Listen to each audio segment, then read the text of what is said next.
You taught people. Wait, hurry, sent a DM.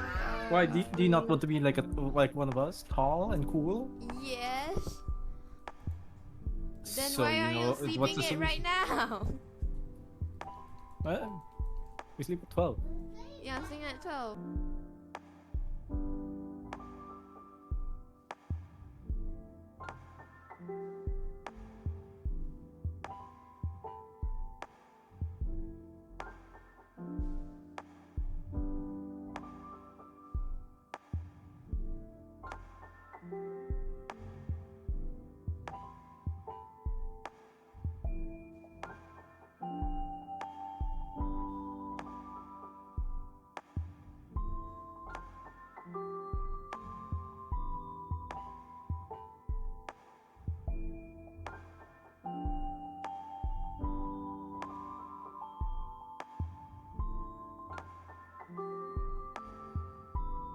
Big house.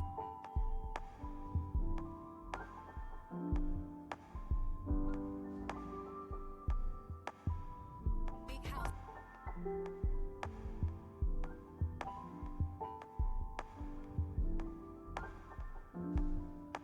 Big house.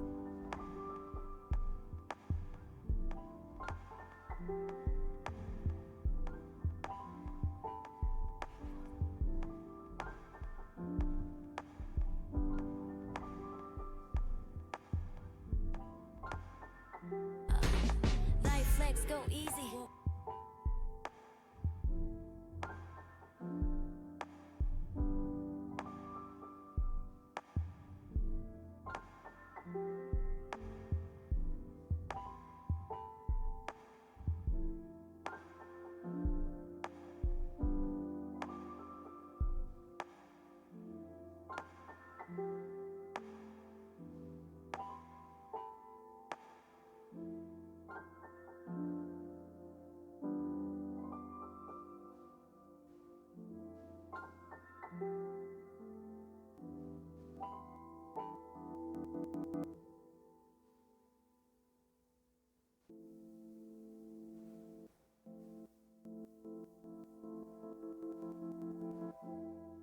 Woke up looking like this.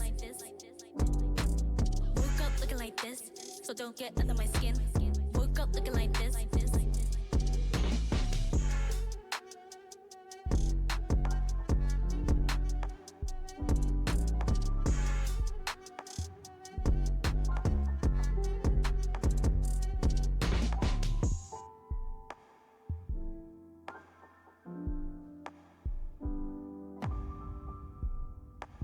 I'm like some kind of supernova.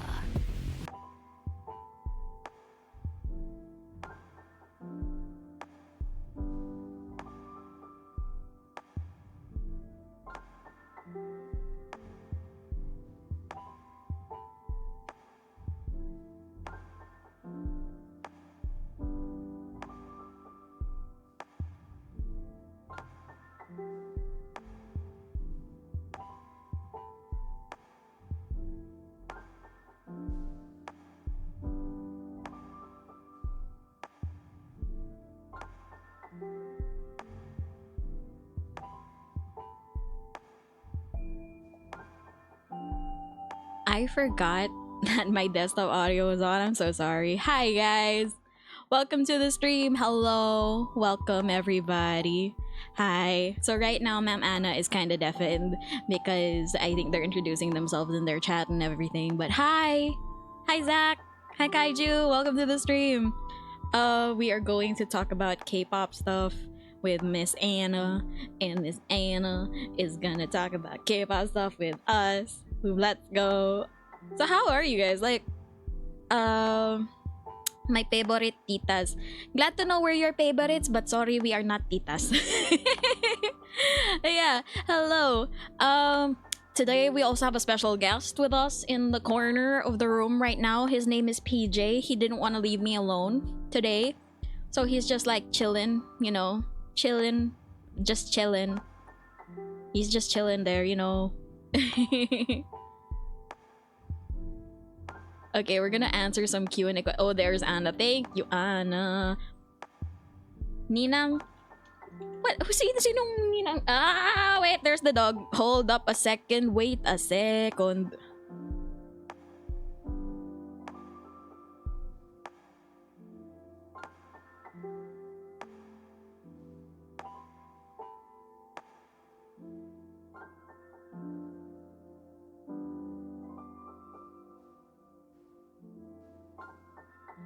There.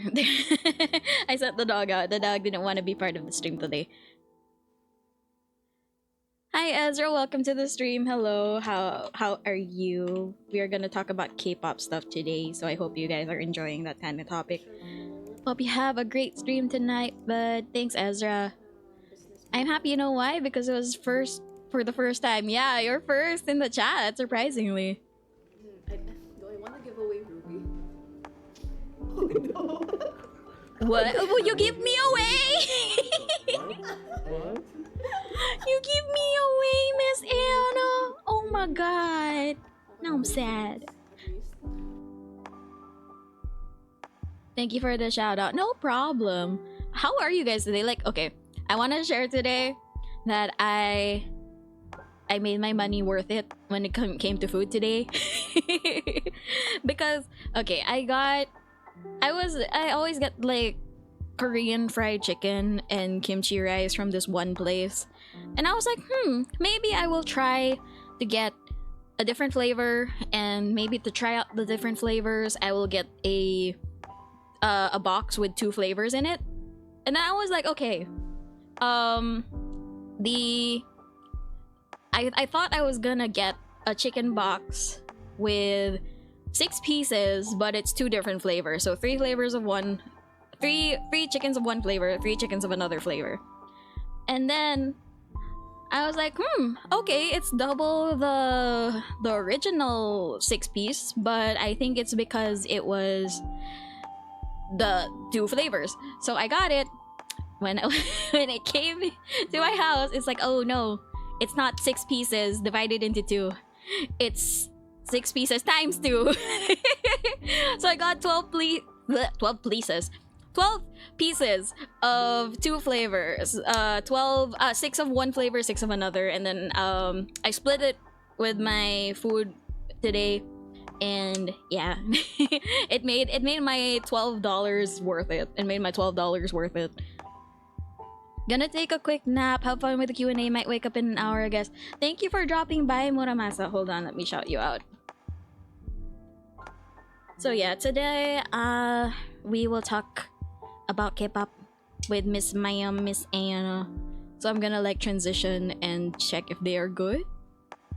I'm gonna transition the screen. Today was tiring for me. Oh, that's sad that it's tiring. Like, I get it. I get that things can be tiring, but it happens. We have tiring days. I mean, today's a Monday of all days, so Mondays are really tiring. Let me transition screens. Miss Anna is still muted, but let's wait for them. Miss Anna.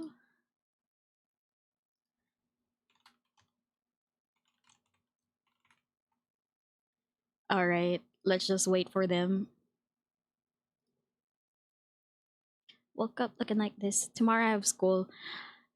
good luck with school. Good luck with everything that goes on in school. Honestly, I miss school. I miss like studying. Hello? I don't miss school, but I miss the people. Hello, hello. Hello, Muramasa night one. Oh, it's Muramasa 193. My bad.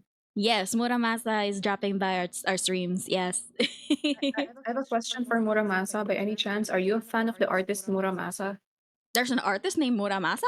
Muramasa, the artist is amazing. Like I love listening to his music when I just don't want words. I just want instrumentals or just really like Oh. type of Sorry, I just music. searched what Muramasa was. It's a type of sword, apparently. Apparently Oh no, from it's a SGO. swordsmith. Sorry, it's a swordsmith. Senji Muramasa from I think Fate Grand Order. Guys, am I up with the times? Am I not yet Kita? I feel like we're not up with the times, man. We're behind on some things. Man, Man. Oh my I'm gonna play god. Muramasa. I'm gonna play Muramasa for our for Muramasa. Let me know if you're a, if he, she, they, Them. all of the above, neither of the above. Let me know. Okay, so But wait. Do you want to introduce yourself to the audience first? hello to my audience and to Ruby's audience and to everyone in between.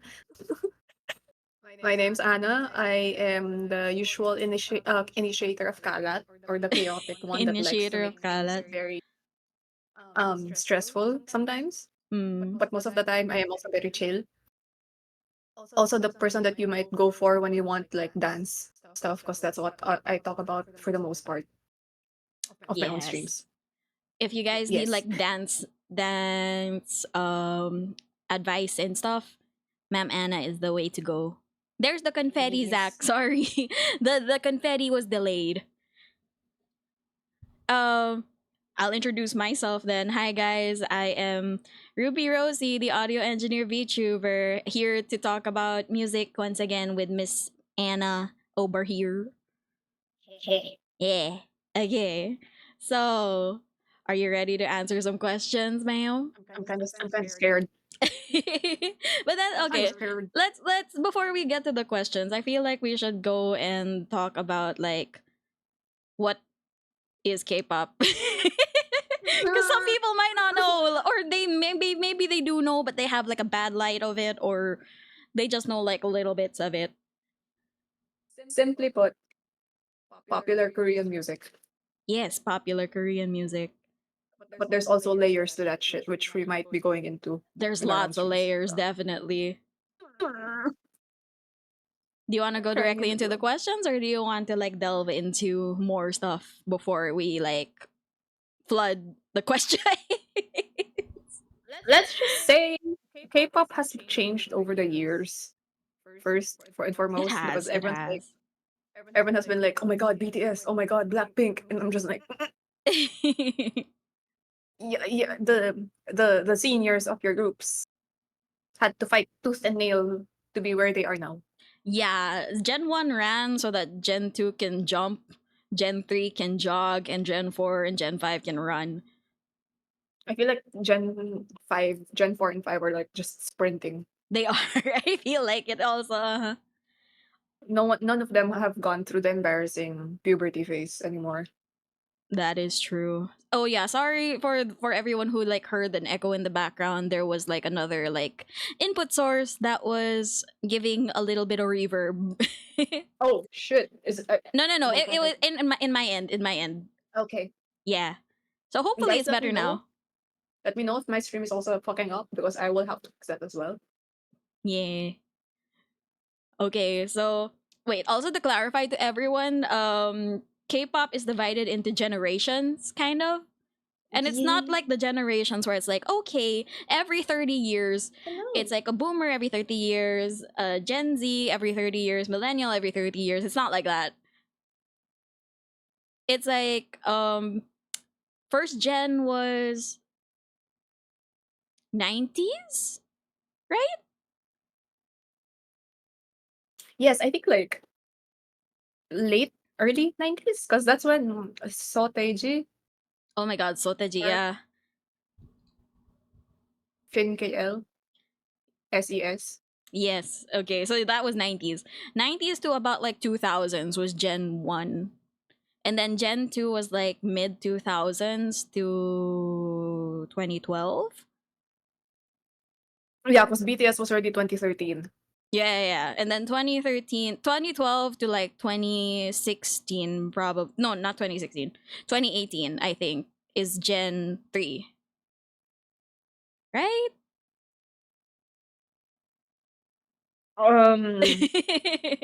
Gen 3, I would identify Gen 3 as like Twice, Red Velvet.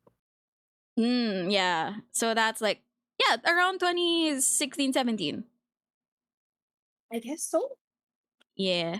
And I then guess so. 4 and 5 is kind of a blur at the moment. Yeah. Because like I know we're starting on Gen 5 at the moment. Wait, are we Gen? Right, next. Yeah, JYP just came out with a new group, yeah. Yeah. I know that like people I know that we're in Gen 5 because people were saying like New Jeans is the blueprint for Gen 5. Knowing the current situation, that's wild. It is. It really is. So yeah, if you guys No want to hate get to- more no hate. into more K-pop, you guys can like like research on it, but I warn you guys, it's a very deep rabbit hole. Because you will not be only going into popular music, but you're also going to be looking at the culture behind the choices, That is true. the gender stuff, gender science, gender what's theories, and everything like that. Yeah.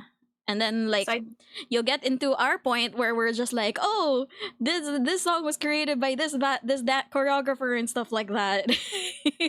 and then suddenly that's the only basis for us to be like, okay, we'll tune in because of the people behind the song, not because of the K-pop idol. That is true. Like we're fans more of the staff now than than the actual K-pop group.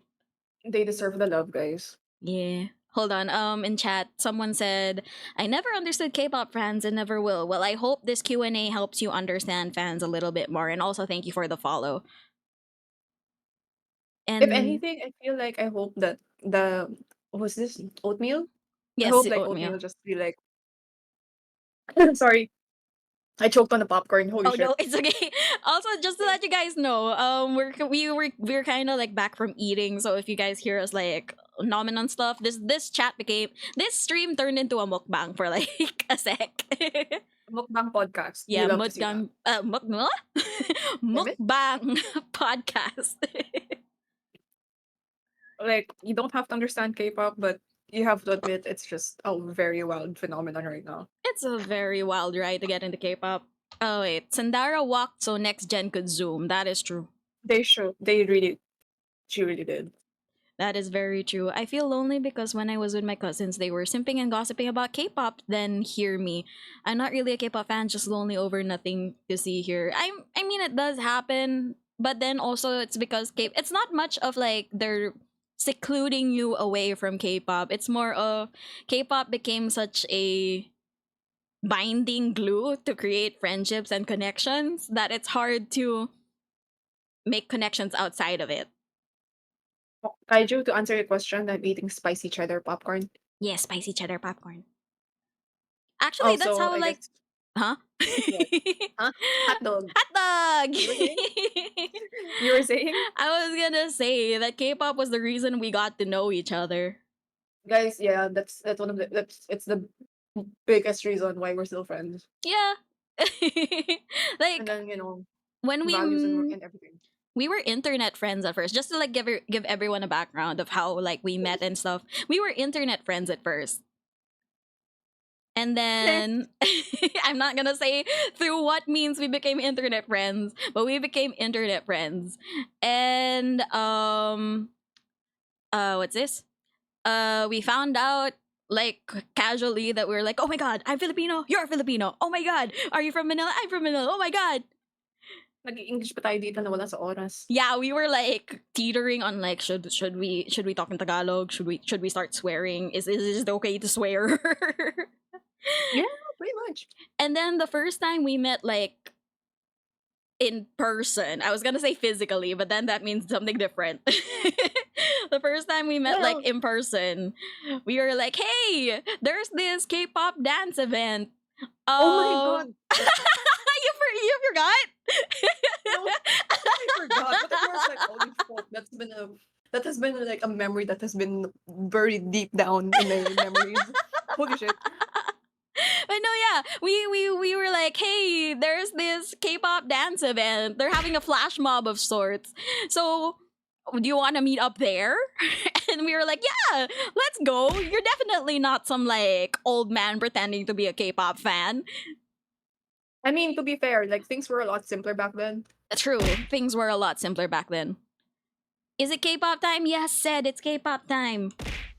Hello. Also, Zach, stop with the bullying. Oh my god, so much bullying. I'm out of that. I can't help you there, fam. Also, Kai, thank you for the bibe ears. And hi there, Rachel. Welcome to the stream. Sorry, I'm gonna do shoutouts, but you can keep talking about Go something ahead. while I do shoutouts. Because like, it's crazy because how we met in that flash mob kind of like cemented everything that we are now. That is true. That is true. Like we're fans of K-pop, but also like we became close because we were talking about. Wait, why are the clips playing? Alangan maglakad ko. Ano? Naglalakad lang di mo ba nakikita? Abnormal ka ba? Kanina naglalakad. And I'm now. 30 seconds left. Just know that there's like Valorant noises playing right now. I forgot to turn that off. I'm sorry. Ayan, ACR yari and ka. Kaiju met similar Yari to ka. them, but like not through online. Sorry. Yes. Bro, I haven't played Valorant in a hot minute, but also thinking about how certain idols have time to play Valorant Right? while being an idol. Like a lot of K-pop idols also play games on the side. Like, of course, you know, like Stray Kids, Fucking Bangchan? Felix, I know Felix, but did Bangchan also play Genshin? he wailed on Genshin. Yeah. There are whalers in Genshin in the K-pop community. And then like in 17, there's this guy named Wonwoo. He has like regular streams where he's playing games. Like he played Poppy Playtime. I know. Yeah. 80s is Yunho. 80s is Yunho is like radiant in fucking Valorant while he was at the height Radiant, of promotions. And damn. I'm like, I knew he played, shut but the I didn't fuck know up, he was dude. Like, Radiant. I'm kidding. I love 80s to death. That's why I'm calling them nerds. Because they are nerds. Like, sorry, let me just fangirl real quick. Like, 80s in their dorm, they own like the swords from fucking Demon Slayer. They just have it on display on their goddamn fucking dorms. And I'm just like, alright, fucking weebs. And And then, then you have fucking you have 80s Yunho playing Valorant. You have San, Yeoksang, Wooyoung, Jongho playing fucking League. oh yeah, I'm that's just like, true. You guys are so embarrassing, but here we are. I mean, it's better to be embarrassing while earning millions, but you know what? Fine. I too would be embarrassing if I was earning millions. True. Didn't Felix say he's going to dye his hair and make his hair like Nouvellette in the character from Genshin Impact? I think he did already. Like for a Ain't no fashion fucking show, I way. saw him with like gray hair and it was long, and I'm like, oh, hi Nouvellette. I would have thought it was Kave, but you know what? Okay, so before we get into the questions, do you want to mention your favorite groups before we start? Here's the better question. Do you want me to start from which one was my first favorite group or my most recent favorite group? Right, we have eras of favorites. You We're can not old, guys. you can start with like your bias history. Let's go. Fucking shit. Payment of Shiny. Oh my Unhyuk of god. Super Junior. Guys, if you see a pattern, we shush. Payment of Shiny, Unhyuk of Super Junior, Hyoyeon of fucking SNSD, Sooyoung of SNSD. Shit. Woohyun of Infinite, Hongbin of VIX. Holy shit, VIX. Bobby of Icon, Donghyuk of Icon. Holy fuck, I am embarrassing. It's okay, it's Um, fine. DPR Ian back when before he was DPR Ian, which will go by Rome of Sea Clown. Oh my Holy god, shit. sea clown.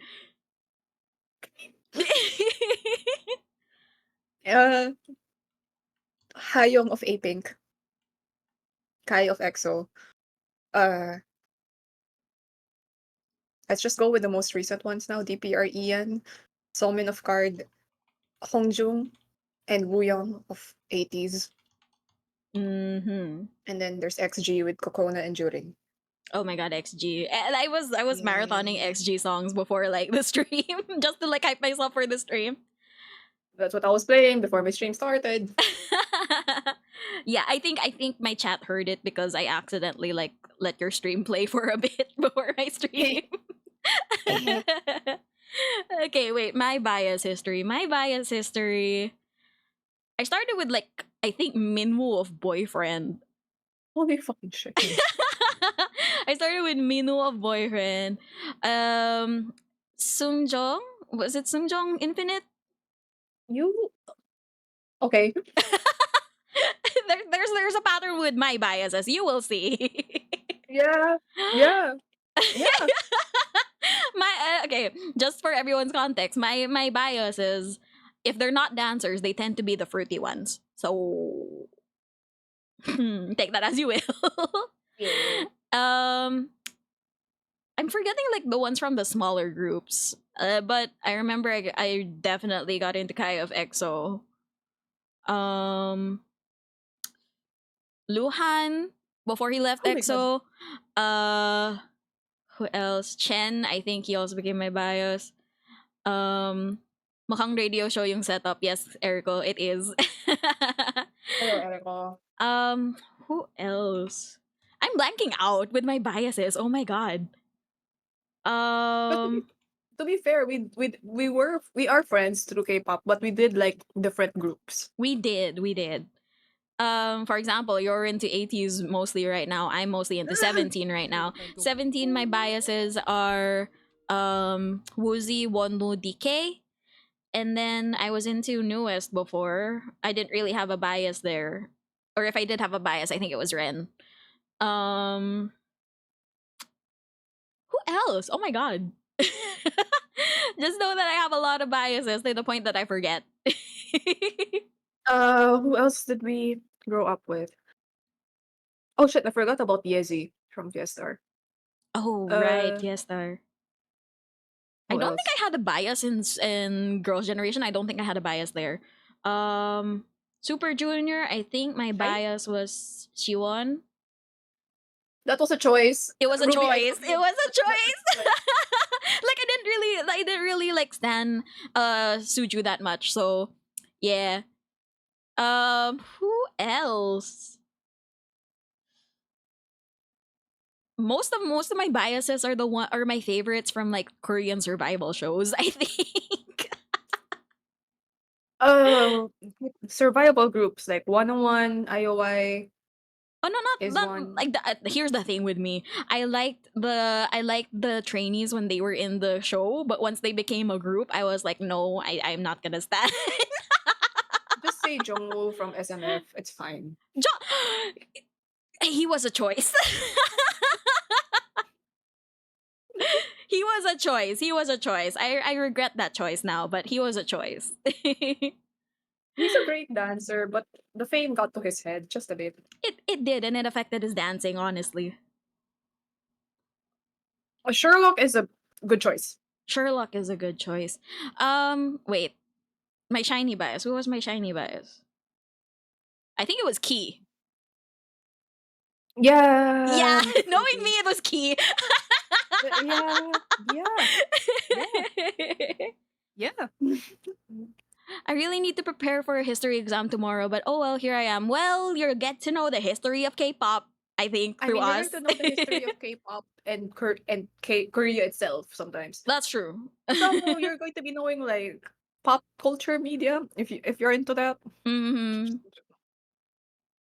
But also, Alright. please do study. Yeah, please do study. Please study the proper history because you might answer the wrong thing. Yeah, we don't want you to be like. So the question is, when is the Independence Day of this country? Then you suddenly give out the debut of like what, Shiny? That is true.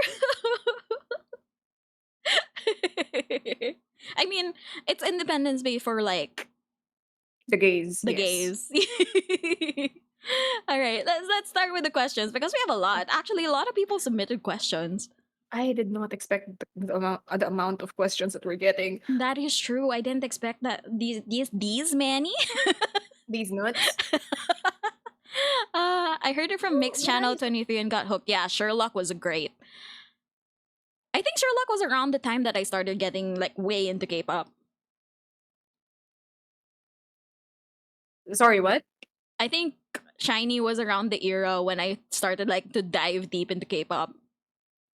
Not gonna lie, Ruby Shiny was what should have been my biggest flag that I was not straight. I saw Taemin, and I was like, I don't know if Taemin's a girl or a boy, but I like their The androgyny was dancing. strong. Yeah, yeah. All right, let's Yeah. start with the questions. First question is favorite K-pop solo act. Who answers first? Honestly, for me right now, it's BB. Does BB count? Very valid. Very valid. Yeah, like what lives in my mind rent free right now is Sugar Rush by BB. Like no artificial sweetener, you Artificial gon' eat it sweetener. up to your teeth Don't hurt. let my teeth hurt.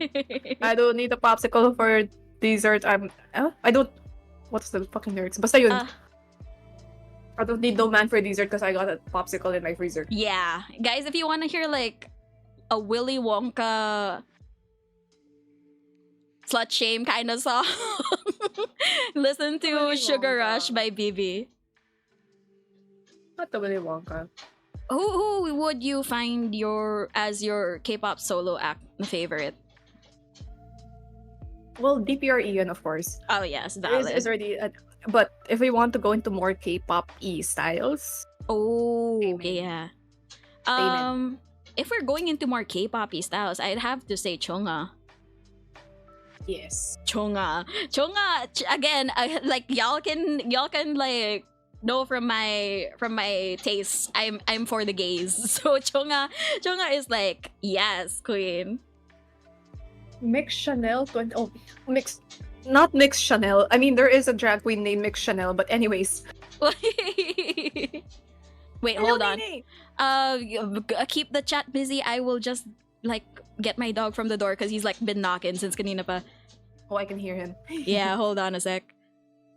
Thank you, Nini, for the hydrate. I have the waters. I guess like for everyone who doesn't know yet, like the nuances between the artists that we were like answered for the first question. DPR Ian has a very grungy style. I joke to my friends that who I'm trying to get into DPR Ian as well. Like his music is the type of music that you would listen to at like 3 a.m. when you're wondering where in your life did you go wrong, when all of the stuff that you have been doing were the right decisions, but shit just hit the fan type of thing.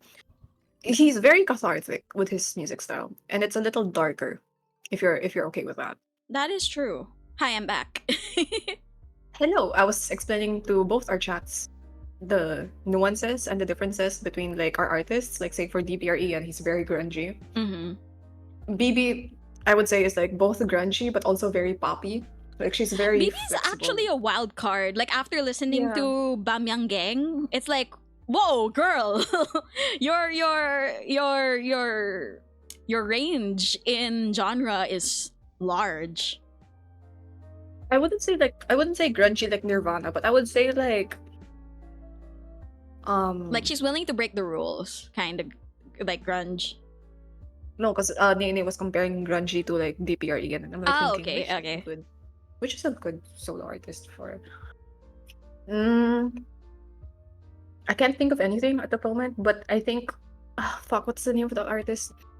ZHU would be a good comparison, I would say. ZHU, I do not know them. They're kind of like not that well. I don't know who to compare Ian with, so bear with me. But yes, for BB, she can be very grungy in the way that it like Disney star trying to break out of their PG audience type Yeah, of thing. that's her level of grungy, I'd say also. Yeah, I was thinking of like Miley Cyrus during Can't Be Tamed era for BB. Yeah, that's true. But unlike the Disney stars, like BB actually like swears when she's not supposed to swear. There's that, and she actually kisses her fans on the lips. That is true. During Also, concerts. Yeah. Like, go sis. Oh, she's a slay. I love her. And then okay, If web.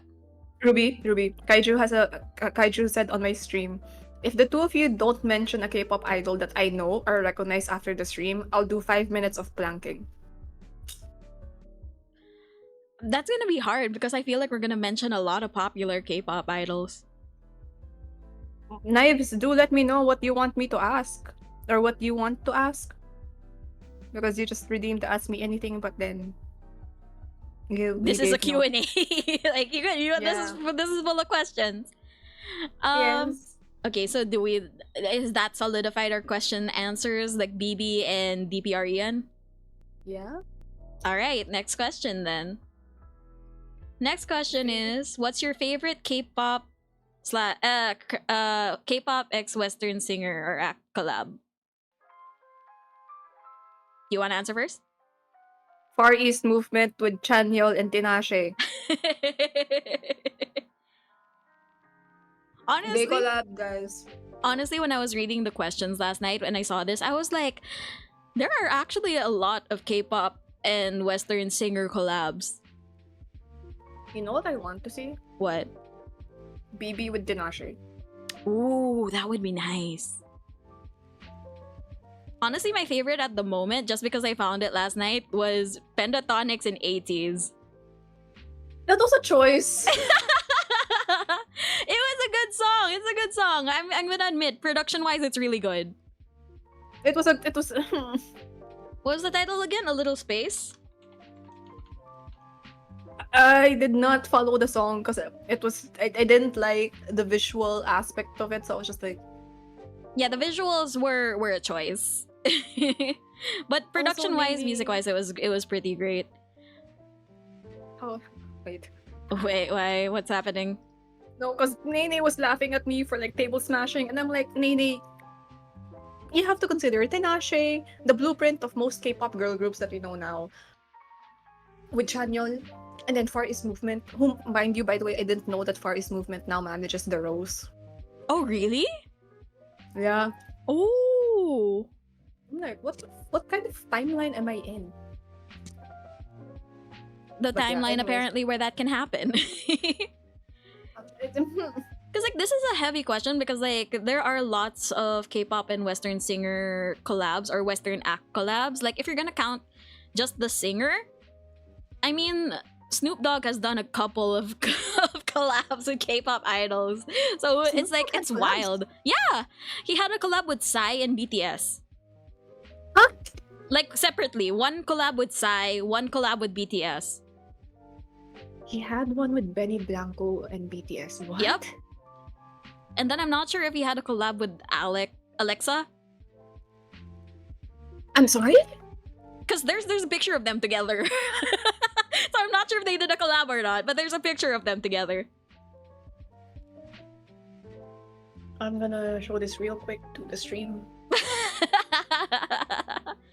I think I will also show this image of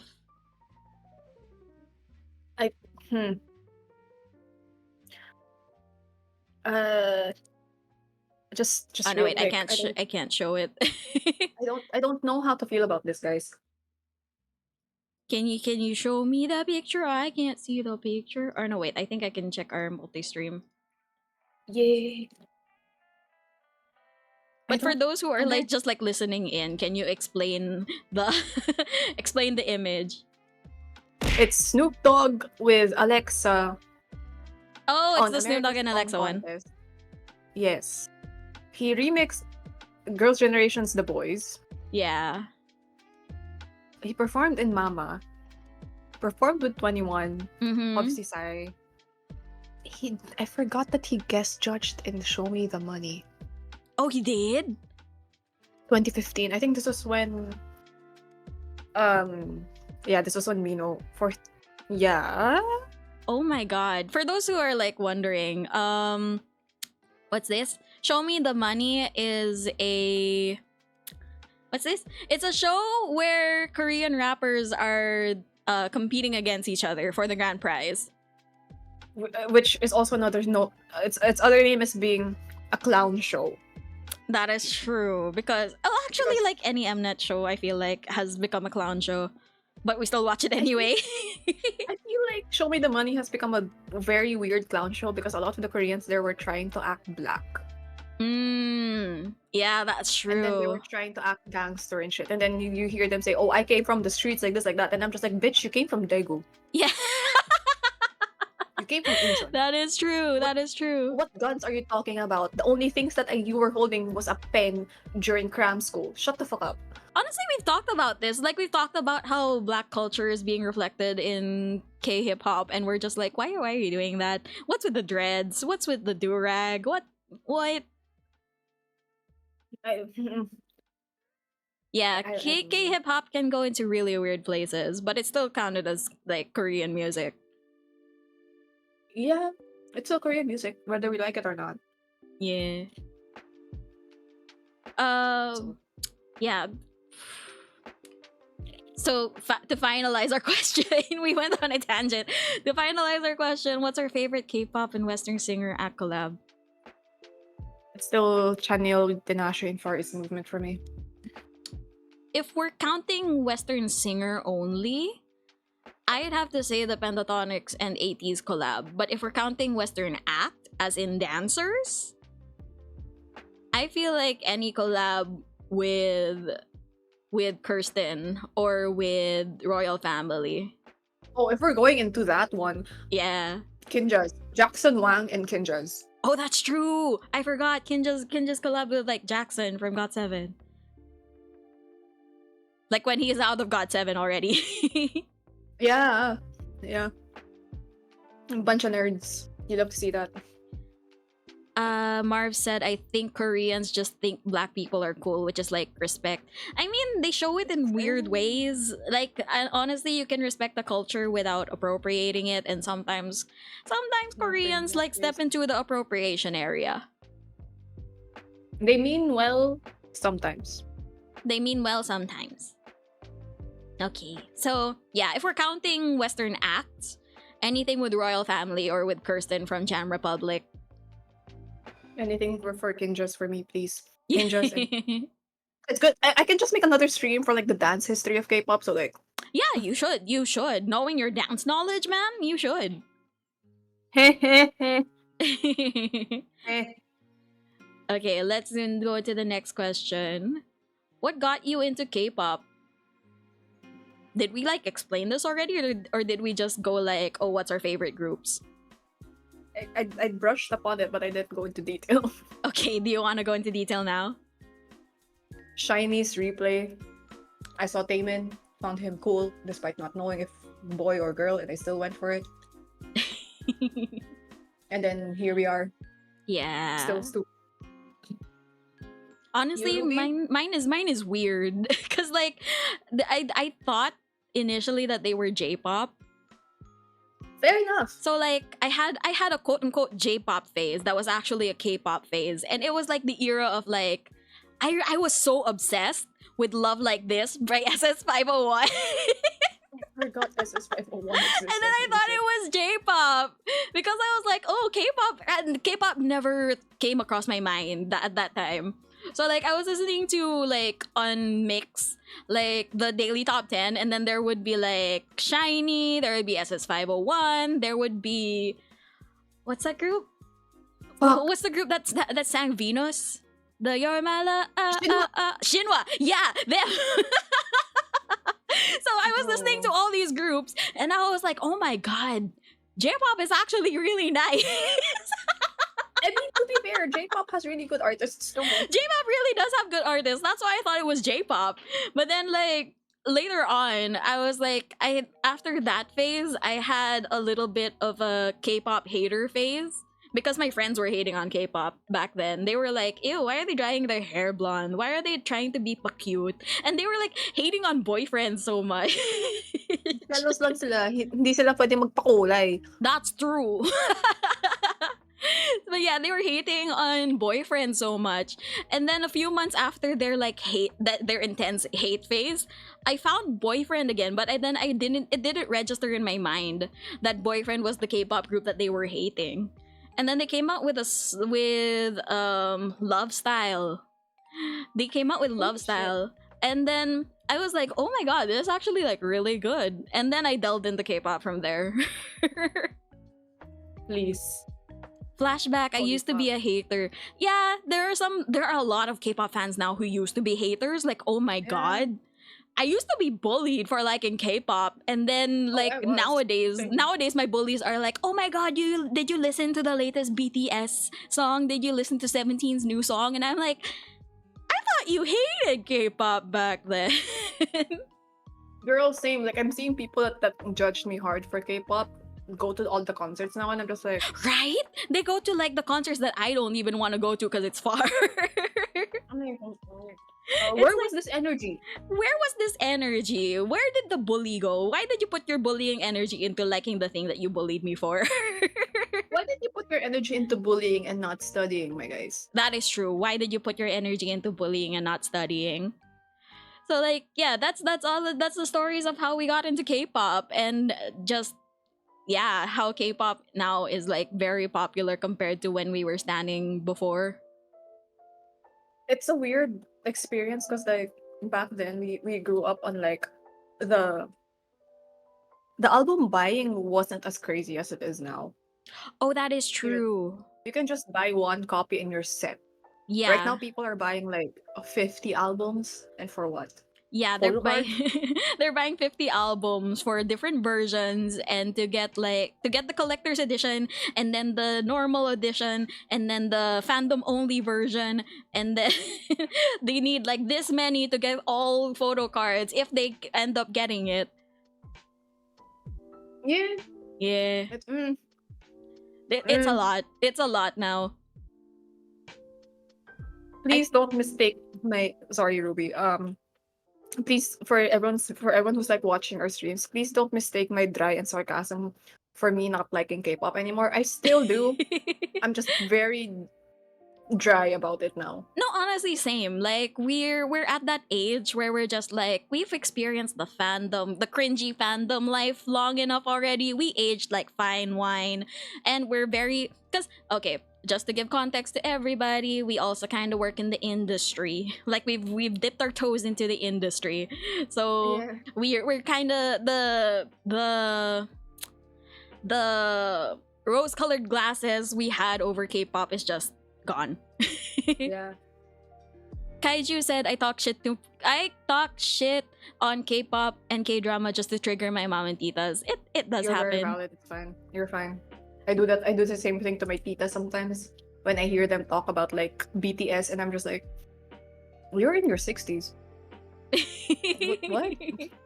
Honestly, like that's how they get me to talk in family like events, because I'm the quiet one in events. And then once they hear like, oh, you worked with this idol, oh, you worked with in this industry, do you know like the inside of that blah blah blah blah? And I'm like, no. I can't say shit because I signed an NDA. Oh wait, hold on. The dog wants to be out of the room again. Hold on. Everyone say hi to PJ. But yeah, like please don't mistake my deadpan attitude. Don't mistake my deadpan attitude for like hate. I'm just very critical of things nowadays, and I just have a short patience for a lot of things. I am back. So, welcome back. So, yeah, what got us into K-pop? Mine was mistaking it for J-pop. Mine was my unrealized queerness and dancing. That is true. Like there are some K-pop stuff that's like, I feel like a lot of K-pop stuff ended up being people's bi-awakening because they were aiming so hard to be androgynous. I I mean, it happens. Guys, if you ever wonder who my style, how do I word this? K-pop was a big influence on my fashion. And then I eventually just refined it into the certain people in certain K-pop groups that I wanted to be like. And then I just worked that around with what can be found within my vicinity and in my financial capabilities, because there's no way I'm buying fucking Givenchy just to look like someone there. Mm-hmm. Wait. So yes. Next question. It's the question we kind of Sorry. dread. Hey, No, it's okay. It makes sense. It makes sense. it makes sense. Next question. Did you audition for a K-pop company? The reason why I am very much like about this question is because I feel like it's a rite of passage for every performer and a K-pop fan. Yeah, actually, not that you say that, performer stuff, yeah. I auditioned for JYP, guys. Just to be like, at least I can say I went through with it. So, I guess with the JYP one, it was an online audition, so I didn't really have to do much. So hold on, let me just fix something. Yeah, I know. Like, my end on the other hand, like I think I've talked about this in my chat. Like sometimes I've talked about how I did audition for a Korean company, and it was SM Entertainment. And no, for the Filipinos out there, SM Entertainment is once again not SM Supermarket. Okay, there's so many people who have made that joke already. Like it's overly done. Like damn man. And then like I got into the what's this? I got into K-pop. Oh wait, no, not got into K-pop. I got into the audition by actually like when I I was so determined to be like I will get into this company. I actually flew to Korea for the audition. Oh my fucking god! You want to share that story? I mean, it's just simple. Oh, I mean, I can. I think I have actually. You can share it again for the people who haven't heard it. Honestly. I will in a bit, but first, can you like, talk a little? I'm trying to fix something. Okay, so here's the thing with what happened with mine was that when it came to JYP, my thought process at least was that I didn't want to be under SM just because at the height of SM's fame, it was they had a scandal for like the 13-year slave contract, and then at one point I was like, and then not only the slave contract, but they were heavy on the plastic surgery back then, which I didn't want to do because I Oh was like, right, plastic surgery is a thing in Korea. yeah, and I was like, do I want to go through that at a young age when I'm still like going through puberty? Maybe not. And then I went, what if YG? Because YG's direction for artists was very my thing, at least very hip hop, very out there, very edgy, strong type of shit. But I'm like, wait a minute, I'm a girl. Mm-hmm. And YG is a bit notorious for not handling their girl groups that well. Oh, Case that in is point, true. 21 and Blackpink. I have my hot takes on Blackpink, 21, Baby Monster, so like let's not go there. Mm-hmm. But but you can't help but be aware that they don't really treat their girl groups that well. And then I was like thinking, what if JYP? Because JYP was very, at least at that time, they were very open with like foreigners. So Mhm.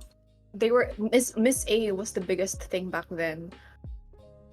I think 2PM also with J Park, but J Park was still Korean by blood, so I don't think you can count them. Mm-hmm. But Miss A had two Chinese members, Faye and Tia. Mm-hmm. I am still a biased for Tia. Until now, she's so. Oh. So I was like, what if Tia? What if JYP? So I went for JYP.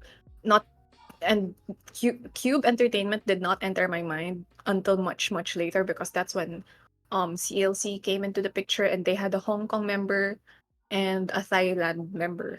Mm-hmm. But it only took And the thing is, once the Thai member started becoming critical of the industry, that's when I realized, thank God I didn't pass the auditions. Because apparently it only took the Thai member Sorn to speak up about the injustice and inequality in the K-pop scene. Because foreign members were paid jack shit. That is true. That is very true. So she had to like file a case against Cube in order to raise the percentage for foreign members, which I kind of understand why, because like foreign people don't really earn as much compared to when they're in their homeland for the most ish part. Mm-hmm. But at the same time, it's like, how do I say this? I'm sure now it's a lot better because we have like Filipino members who Yeah, there are Um, Filipino like K-pop groups actually, like even in the there was it Horizon? Yeah, it was Yes, Horizon. Was the Horizon. Filipino group. And then we had Eunice for Jelly and the other members of Eunice. Yeah, and But- Elisa, I think that's the name. Elisa? It starts with an E. I forgot her name, but it starts with an E. What group is this? No, she's also in Eunice. Huh? Yeah. There's 2 members in Eunice that are Filipino. Huh? Yes. I did not know this. I Yeah. didn't know this. Holy shit. I only know Jelly because like Jelly was the most Filipino member style out there. Like she's a very Filipino humor. Na, from like from the contents that I've seen from the fans. She's more out there, I think, with the pagka Filipino. Wherein some of the fans were like, bakla! And then she's actually just screams it out as well. Mm-hmm. Like you don't see that much with like the other Filipino members, I think. Mm-hmm. Hyunju? Oh, Hyunju is half Filipino, I see. Hyunjo is half Fil. Oh. Yeah, actually also what's his name? Starts with an A, but he's part of another group that was from Produce 101. Huh? Oh no, not Produce 101, Boys Planet. Boys Planet. Sorry, shit, I I'm know who checking you're right talking now. about. I know who you're talking about. Right? I'm forgetting his name. He was one of my favorites. I forgot his name. Anthony. There we go, Anthony. The Philo-Japanese one. Oh, that dude. Yes, him. That dude. Alicia, there we go. Alicia is the name of the girl from Eunice. That's also Filipino. They dug up clips of Alicia as a child actress in some telenovelas. Yeah, they did dig up a lot of clips, especially because she's like related to another member in Horizon. Also, Kaiju said like SM feels sus as an entertainment, and I'm like, I mean, they did get into a scandal where they found out that they had 13-year slave contracts.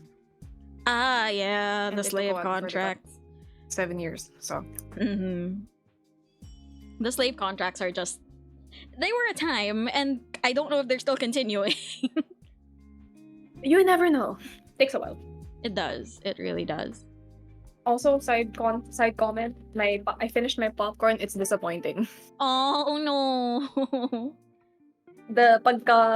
I'm so sorry if I have to speak in Filipino.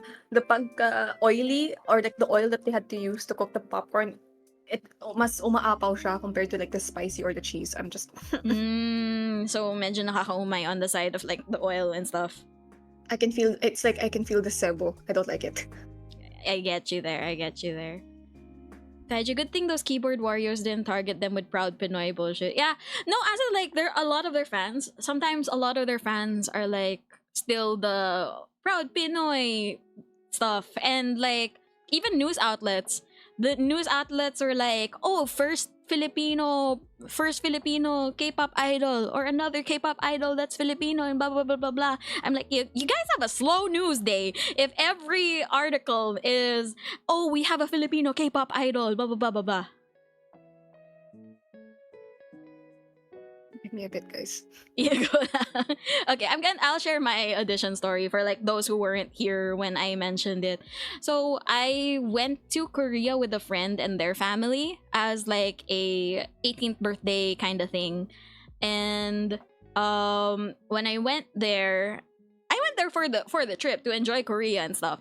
But I also went there to kind of what's this? I also went there to audition because I know that there's a live audition ongoing while I'm in Korea. So when I had the audition, I went there, but I didn't know a lick of Korean. So I had the on-site audition. They made us line up in a theater, so they made us sit in the theater seats while watching like a bunch of music videos. And when it was near my turn, they asked people to line up by tens and go into this separate area where they have like meeting rooms and stuff. And when they lined up our row of 10, because the auditions aren't one by one, they let us go in by rows of 10. They let each person audition. So what they do is we're all in the line like we're taking a mugshot. Like we're all in a line like we're taking a mugshot. And then they welcome back. I'm talking about my SM audition story. Oh my god, love that. So they got the first person to step forward, made them sing, then step back. And then I think the fourth person was gonna audition with dance. So he stepped up first. He said, I'll audition with dance. Like, that's what I understood, at least, because I heard chum. Chum means dance. So he said, oh, he'll audition with dance. He stepped back down. And then when it came to my turn, I stepped up. I sang. They made me go on for like a bit longer than necessary. Then I thought they said, go back. So like, step back. So I stepped back. I let the next person sing. The next person, she sang. They gave her like 15 seconds. And then I thought that they said that she should step back. So they made her step back. Once it got to the person after her, they were like, oh, they said something. And I thought they were saying, oh, the person after me, can you sing again? So I was confused. I was staring at them and being like, go, yo, it's your turn, it's your turn. But I didn't know everyone else was staring at me because I thought they were staring at them since they were next to me. And then there was like a 5-minute pause. And then after that, the person auditioning said something along the lines of, okay, never mind, forget it. Then I stepped, they continued with the line. And then once the line was done, they let the person who was gonna audition with dance stay while everyone else left. Oh. And then as I was stepping down, because like I think it was in the second floor, the theater was in the first floor. When we were going back down to the theater in the first floor, what's this? When we were going back down to the theater in the first floor, there were these group of girls from my line. They were all like fangirling and stuff and whatever. And then suddenly one of them tapped me and started talking in Korean to me. And I was like, Korean and doyo. Please. I was like, Korean and doyo. I didn't know Korean yet at the time. And then suddenly they were like, oh no. They were asking you to sing again. Oh no. So I was like, oh shit.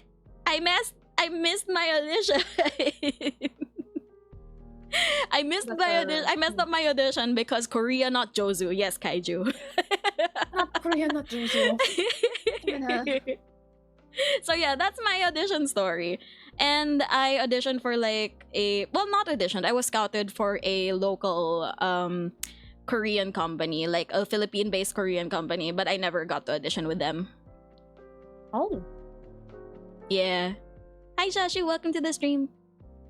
I do think, like, now that I think about it, like, that is a shortcoming on SM as well, that they didn't really prepare that there were going to be other people who will be going to audition who don't know Korean. Yeah, they didn't prepare for foreigners in the Korean audition. Yeah, they didn't. No. Oh, it was a Korean audition, not an international kind of audition, ba? I think kasi the audition happened at COEX Theater. So I think they assumed that everyone who's going to the audition was gonna be Korean. And also, sorry guys, the clip is playing in the background if you guys hear any noises. I guess it's still a bit of a shortcoming on their part because like they are the face of K-pop. Yeah, they were the face of K-pop then. So they should have prepared for like any foreigners that were about to audition and stuff. Yeah. Like if translation apps are a thing. I'm pretty Yes, sure they were translation saying apps already are a back then. thing. Google Translate. But I also didn't have Wi-Fi at the time. You didn't, but good. Yeah, that's Girl, true. I don't- That is very I true. have more mercy for you. I don't have mercy for the fucking corporation. Oh, that is true. That is valid. That's true. Also, Sasha, don't worry. Sorry that the clip was supposed to play like video wise, but I don't have it set up, so I'm sorry. So yeah. Yeah. So yeah, that's our audition. That's our audition stories. Let's move on to the next. Yeah. Okay. Do you find any K-pop idols cringe? I find C1 cringe. I mean, with his TikToks and his dad humor, yeah. More than that, but let's go with that.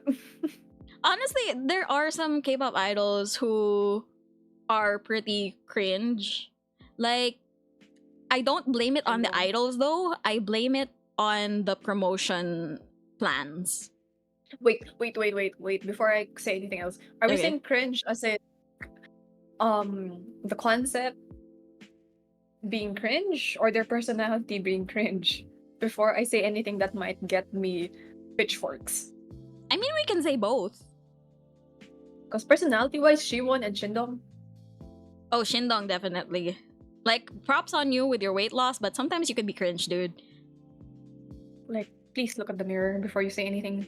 Mm-hmm. Before I fight someone. Oh my god. Personality-wise, it's hard for me to find people who are cringe unless they're like really mean and stuff.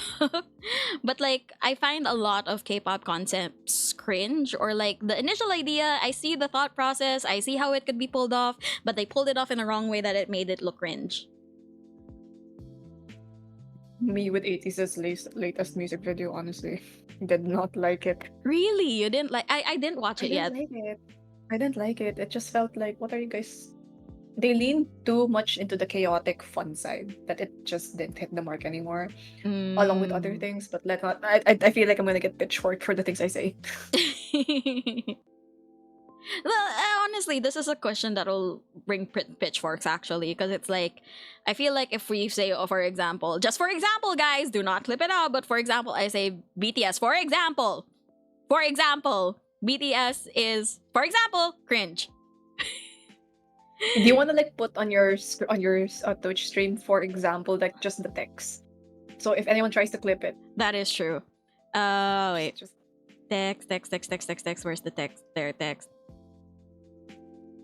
because honestly, like I find C1 cringe just because of his choices beyond the K-pop and dad humor. I'm just saying. Maybe it's just better if you just shut up and just pretend to be the handsome boy of Suju. Like just That is true. shush. You're making it worse for everyone. Shush. Who else? I do find like K-pop corporations having their boy groups act a little too affectionate to the point people think that they're gay cringe. Yeah. Like you have them making out on stage or just groping each other on stage for the sake of performance, which makes people think, oh shit. Oh no, wait! I remember one song. Like it reminded me of like, oh, there's this one K-pop group. I forgot their name. I don't know their name, but they were queer baiting so hard in one song. Wait, what song was that? But all I remember. Are you thinking of the same group now? No. Okay, I remember because they were queer baiting so hard. And it's the part where the fans scream the most because like there's this part in their choreo. I forgot the name of the group. I forgot what song title it was. But there's these two guys. They're dancing like one of them is turned back and his legs are like split apart. He looks like he's doing the manner legs, like his legs are more than shoulder width apart. and then like the other member like bends down, like he kneels down, and he starts like grabbing through the crotch area and like caressing the butt. He starts caressing the butt, and then he stands up, and then I think they have like belts or something. I forgot what they have, but then it forces Was them. this only one off? Yeah, them. I will bring that up for everyone's. I'm just gonna have the song on mute, just so they understand what's going on. Yeah. I think I'm gonna share it on my Libido. end as well. Okay, that literally the song title already. I was shocked with the song. I was like, all right, props, but at the same time, the question I want to ask K-pop as a whole is that until what point are you guys willing to show as like the LGBT? Because clearly they still have very questionable stances. Yeah. So what makes them think that showing something as this intimate be okay? I like how I'm watching the dance practice, and I should show it's the dance. it's the most watched part. You know what? I should show that. Also, Kaiju says that he will be honest. The teenage fan base is what made BTS cringy for him. You're valid. Valid, very valid. You're so valid. I mean, you're for my viewers. You've seen the tying of the hands. I'm just like, all right, cool. It's like okay, I get that the corporation is now like banking on the fact that teenage girls are kind of horny. Kind of. Are you sure? I want it to be nice. Also, here's the dance practice that I'm showing. Okay, I do wait. have a question though. Yes. Because we have K-pop now has only one of libido. We had Vic's chain up. Oh my god. Yeah. What is the difference between that and this? Oh my god. Yeah. That is true. Oh my god. Okay, wait. I'll show chain up after showing this, but I don't know if you guys can see it. Is it too small, guys? Also, my head is in the way. Is it too small? But yeah, here I'll play the dance practice. So okay, you guys see that there's like it's already okay. It's cool, like a bit sensual, and then there's this part.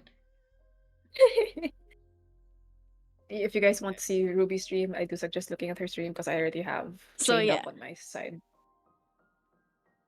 You can see the other members are cringing. Yeah, there we go. Okay. So y'all see that, like, even their members are also cringing about the part, like,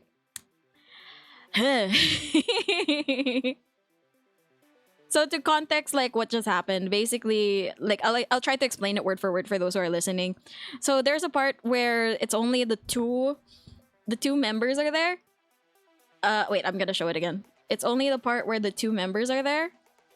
And then you can see that there's this dude just T-posing while the other guy is caressing his back all the way to his butt. And then the T-posing guy, the Go ahead. T-posing guy starts like wrapping his neck with some string and just like tries to bring him closer to his crotch. And then the guy who was being wrapped around, he suddenly like brings his hand through under the crotch and then starts caressing the crotch area of the dude. And then they go and lean in for the almost gay kiss. Okay, now that I look at it, I feel like only one of the dance practice, the libido concept, marketing, whatsoever. What makes it cringe, I guess, for you is that it's tiptoeing the lines for the LGBT and a little too sexual. Yeah. Like, I don't like it when K-pop groups are very too overly sexual. Because like sometimes it can come across as not sexual. Actually, fair It enough. comes across as like, ew, creep. Fair enough. Because I was like looking back before I even played Chained Up, like for my viewers and your viewers who might be on my stream, Chained Up as a concept was very much BDSM, master Oh, yeah. slave, but it was very hetero. It was Now very that I think of hetero, it. yeah. But there was it was I'll let the video play in the background while we're talking about it. the BDSM-ness of the video isn't too in your face, except if you like read between the lines and like take note of their colors. And Yeah. if you actually bought the album, which I did. Thank God my parents did ask. I mean, there are lots of K-pop idols that were just like, this is kind of PG. I shouldn't like tell my parents that I'm into this because they might think some other things. Yeah. Actually, yeah. Thank God my parents didn't ask for shit. Holy shit. Like, okay, wait. One of the ones, it's not sexual. It wasn't sexual, but one of the ones where I was like, my parents might think I'm into something else. EXO, Mama. Right. The cultness of it. Shoot, anonymous. Shoot, Anonymous. Be like, if people watch that and people know that I like that concept, they're gonna think that I'm in a cult. You know what? Yeah, fair. Don't know how to. Oh I wait. have Chained Up playing on my end, so. Okay. Akahaji. Hi, Akahaji. Akahaji asked, do y'all like Zion T? Yes. Of course, Anna, you. I haven't listened to his songs too much to like know, but I think I remember him, and I think he's like a cool person. He's dating Chaeyoung of Twice now, right? Isn't it Crush? No, Crush was dating Joy. Oh, right. Okay. I Yeah. say was, because I think they deleted each other's pictures now. Yeah. Dating rumors in the K-pop sphere are like, it's happening one minute, the next minute, oh, they broke up. I do feel like they didn't really break up though. Like some of the people, like Karina and her boyfriend, I don't think they broke up. I think they just said it to like shut everyone up. That is true. Hold on, wait a second. I'm gonna like remove the video playing now. Okay. But yeah, okay. Wait, I'm gonna address chat lang. Go Lawrence. Hi Azzy, welcome to the stream. Kaiju said, me with my Panic at the Disco songs. They might think I worship the devil. Right? Like, we have song choices that are like, people might take it the wrong way and might find out our preferences might be related to this. I mean, if And then Kaiju also said, remember the purple heart thing of BTS? And I'm just here like, purple. Whenever someone sees purple and they're like a new K-pop fan, or they know someone who's a new K-pop fan, they're like, oi, look, it's purple. Isn't that your BTS? I raise the age card and say, you're old enough if purple meant Justin Bieber before BTS. Oh my god, yeah. Purple was used to one of be those. like Justin Bieber. Oh my god. I was one of those. It's like, okay, there were two paths for teenage girls back then. Either you're into K-pop or you're into the Western teeny bopper boys. This is a bit off topic for everyone before we get back into the Q&A and shit, Mhm. but like, I should have known I wasn't straight when I saw Justin Bieber during his one-time era. I didn't know if Justin Bieber was a guy or a girl back then, but I was like, you know what? He was I'm into leaning this shit. towards the higher range of the voice, honestly. Yeah, it was the voice and then the way he was styled. The So Justin you Bieber couldn't really hair. tell. The Justin Bieber hair, the baggy clothes. You're like, I was there like, is Justin Bieber a guy or a girl? But if that's a girl, that the Justin should have an E. Yeah, it Either should have been way- Justine, not Justine. Either way, I'm into it and I'm into this person. I should have known I was not straight. But yeah, I hope that answers whoever asked this. I hope that answers like, do we find any K-pop idols cringe? We have a lot of examples, but yeah. Kaiju, I know that you didn't know this because you didn't care about Bieber, but I was a very diehard Bieber. I thank God I did not go through the diehard BTS phase because I went through the diehard Bieber phase. Yeah. I'm very embarrassing as a person, and now you have someone who's very deadpan. No, yeah. Honestly, same. I'm getting there. Okay, next question is thoughts on K-pop reality shows. Hit or miss. Honestly, like it depends on the show. But if I am like into the show, that's like my lifeline for the next 3 months that it's airing.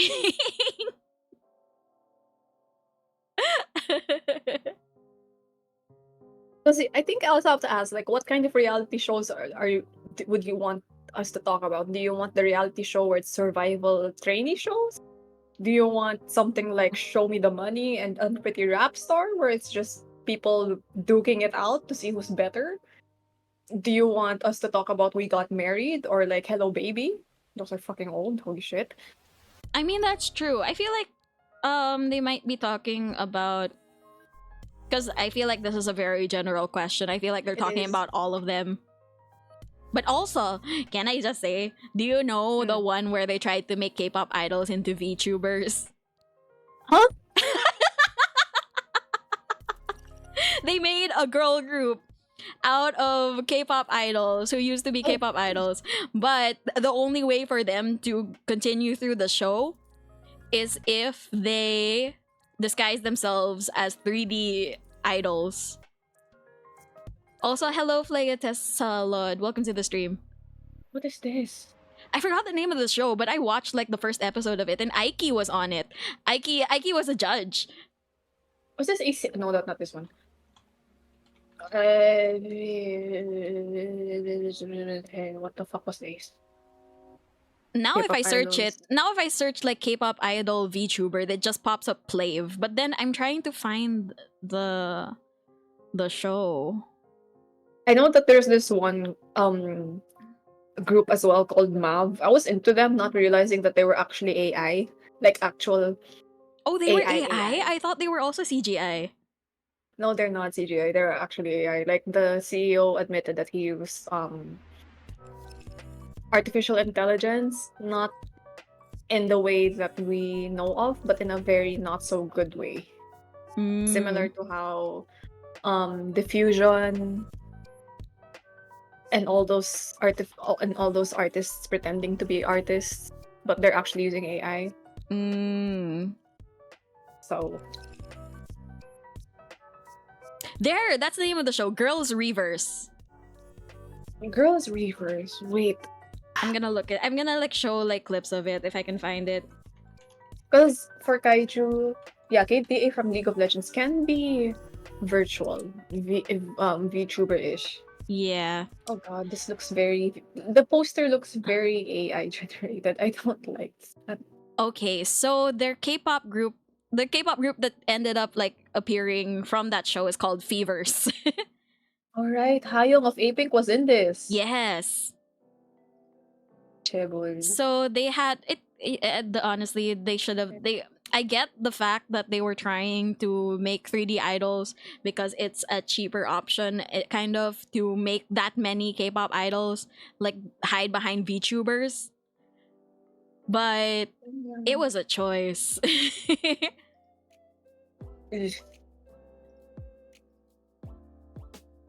I'm looking at the artists' names and I'm like, holy shit, I have not heard from these people in forever. Bandit. AOA. Sonamu. Lovelies. Tribe. G-Friend. Damn. There, okay, sir. I'm showing like a clip of one of the competition performances of Girls Reverse. So you guys can see they had like full tracking, full motion and everything. But they were trying to promote themselves like VTubers in a way. I got Hi, hands. Likia. Oops. I don't like Andrea Brillantes. Flea says, I like K-pop and I like VTubers. Perfect match. Yes, welcome. But yeah, you can see from the performances, they were trying to hide because like behind each idol that's in this performance, behind each one of them is an actual like former K-pop idol. So you had idols that were from like Pristin, from A-Pink, from Luna, from Weekly, and they were all like hiding behind these 3D personas, and they were trying to, because it was also a popularity vote kind of show, so they were also like trying to be entertaining behind their like personas. So yeah, you guys can see that there. You know what the styling reminds me of? What? Tinier Me. Tinier Does anyone Me? remember? Does I anyone don't remember I that? don't remember that, man. It was like this it was like this RPG type of game, open world thing where you can meet people who just like you. Like it was just an avatar thing, and then you were talking to other people, which was not really the best growing up because you end up meeting like really weird people. Thank you for the hydrate, Bako. Hi, Bako. It's like Ragnarok, I guess. I Or was it's like thinking open world. I was thinking like Zepeto but more MMO. Yeah, Zebeto, but more MMO. Yeah. Because Okay, there I wasn't see. much. There wasn't much games, but you can customize your character. I see. Chaos Crew group with Eriko? Eh? What do you mean? What do you What do you mean? mean, Kaiju? What do you mean? Eh? Oh,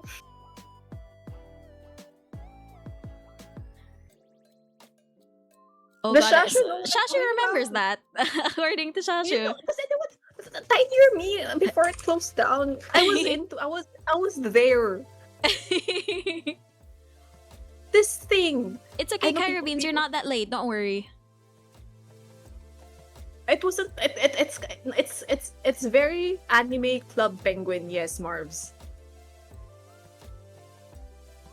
You have these things. I was in this for like the longest time. K-pop group natin is Chaos Group. Crew. Oh no. Group. Ana, Madam Ana. Oh, Medyo may nag-redeem ng straight putang ina, Tagalog sige, sure. at may nag-redeem Sige, ng sige. cute boys. Sige. Sige. Kaya pasensya na sa aking boses. Sige, sure. Teka lang, Sure. teka lang.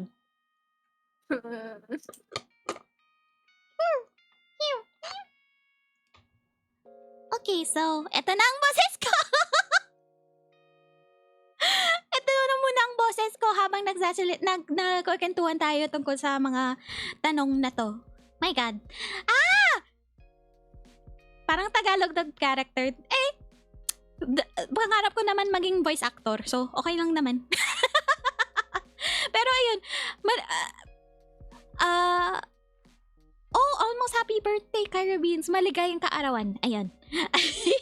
Is that Doraemon? Bako just asked if it's Doraemon. Sa totoo lang, di ko napanood yung Doraemon. Kaya hindi ko alam kung ganun nga yung boses. Na Karen Dabel. Oo, nakakanda.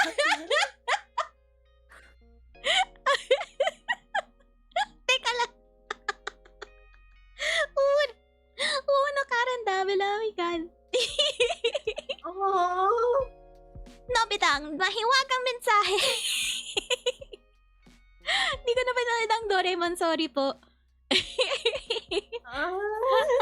Pero ito yun. Ituloy natin ang ating kwentuhan. Anong pinagsasabi natin bago nung redeem? Shit. Girls Reverse. Oo nga. Pero ayun. And then K-pop reality shows. Ayun. K-pop reality shows. May mga K-pop reality shows kasi na survival show. So, ayun, simulan na natin muna dyan. Anong opinion mo sa mga survival show, Ana? It stresses me out and I'd rather just wait for like the last or like the results. Honestly, like I don't want to vote. I just want to see who wins. Honestly, Agreed. para sa akin, medyo na-addict ako sa mga shows na ganun eh. Na-addict ako sa mga shows ng ganun. Pero, ano yan? Parang, na-addict ako sa Mnet edit. Dahil dun. Yung Mnet edit. Para sa mga hindi nakakaalam ng Mnet edit. Busy ka tayo, bitch, sorry! Pero yun, dahil sa ano yun? Sa Mnet edit, parang medyo pag hindi ka sanay sa Mnet edit, tapos kasi yung pag-edit nila parang paulit-ulit, tapos villain edit, pa-edit ng na nakakaganta ng opinion sa trainee na to. Parang medyo nakakasawa panoorin. Pero, pag sanay ka na doon, medyo nakaka-addict panoorin. Kaya medyo nasanay na rin ako na nakaka-addict panoorin kahit medyo annoying. Kaya mo yan, Ruby. Thank you, Zed. 2 minuto na lang. Meron din kasi may reality shows na Ana, naalala mo pa ba yung yung parang nagkakasalan yung mga K-pop idol? Anong tawag doon ulit? We got married! Ayun! We got married! We got married! I can live with We Got Married. Thank you for And the Hello alert, Baby. Likia. Oh my God. Oo. Yung Hello Baby. Kasi para sa mga hindi nakakalam, may mga shows dati na kasama, na parang nakikihalubilo yung mga iba't ibang K-pop idols. Tapos, parang pinapahita na, okay, pretend na nasa relationship sila, or pretend may anak sila, ganon. Tapos yun yung mga shows na yun, nakakatuwa naman sa mga early K-pop fans.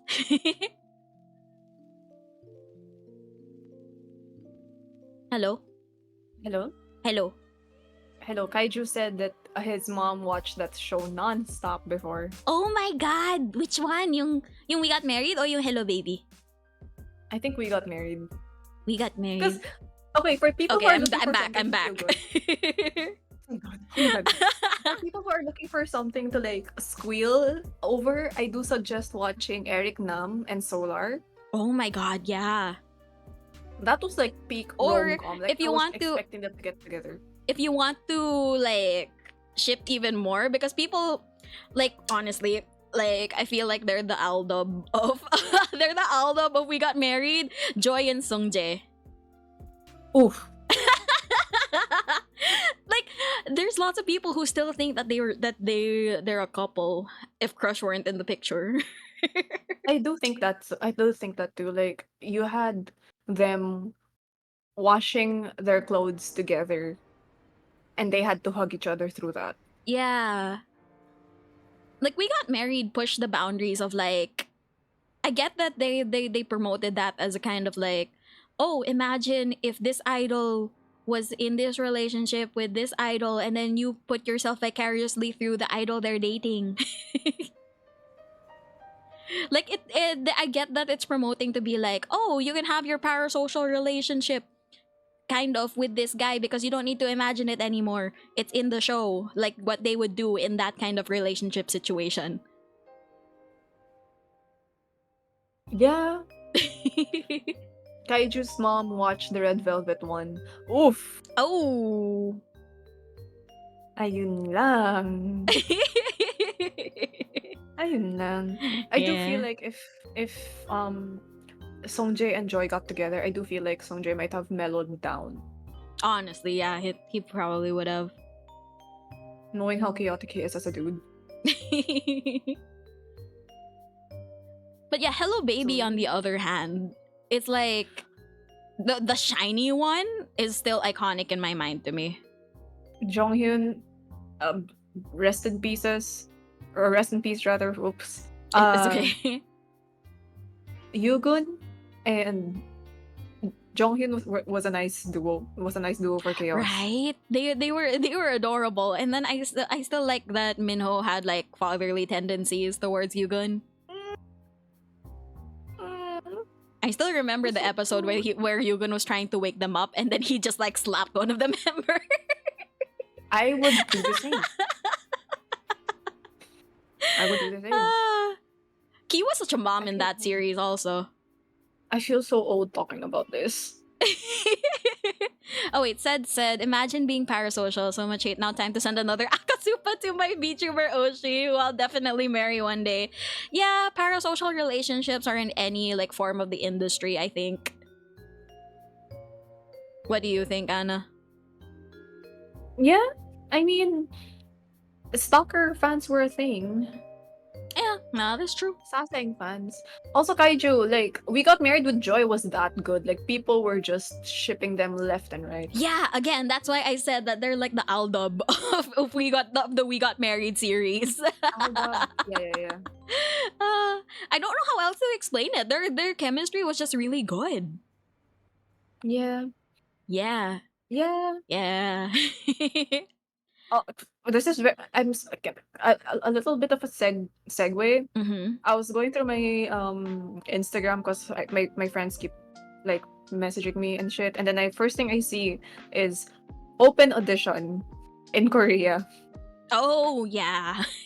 There's a No lot of age limits for people who want to audition as dancer, and I'm just like, there's a lot of like K-pop auditions opening up because I think compared to before, nowadays they're more welcoming of like foreigners becoming idols. Like I just want to know how much the pay is going to be, if it's worth it, my guy. I mean that's true. The pay does pay good if you're in a good company. Because what if you're going to get me to dance for 16 hours straight, but I'm going to live only on one samkak kimbap? That is true. I can say that as someone who worked in a company before. There are companies that will like either starve you or put you in debt.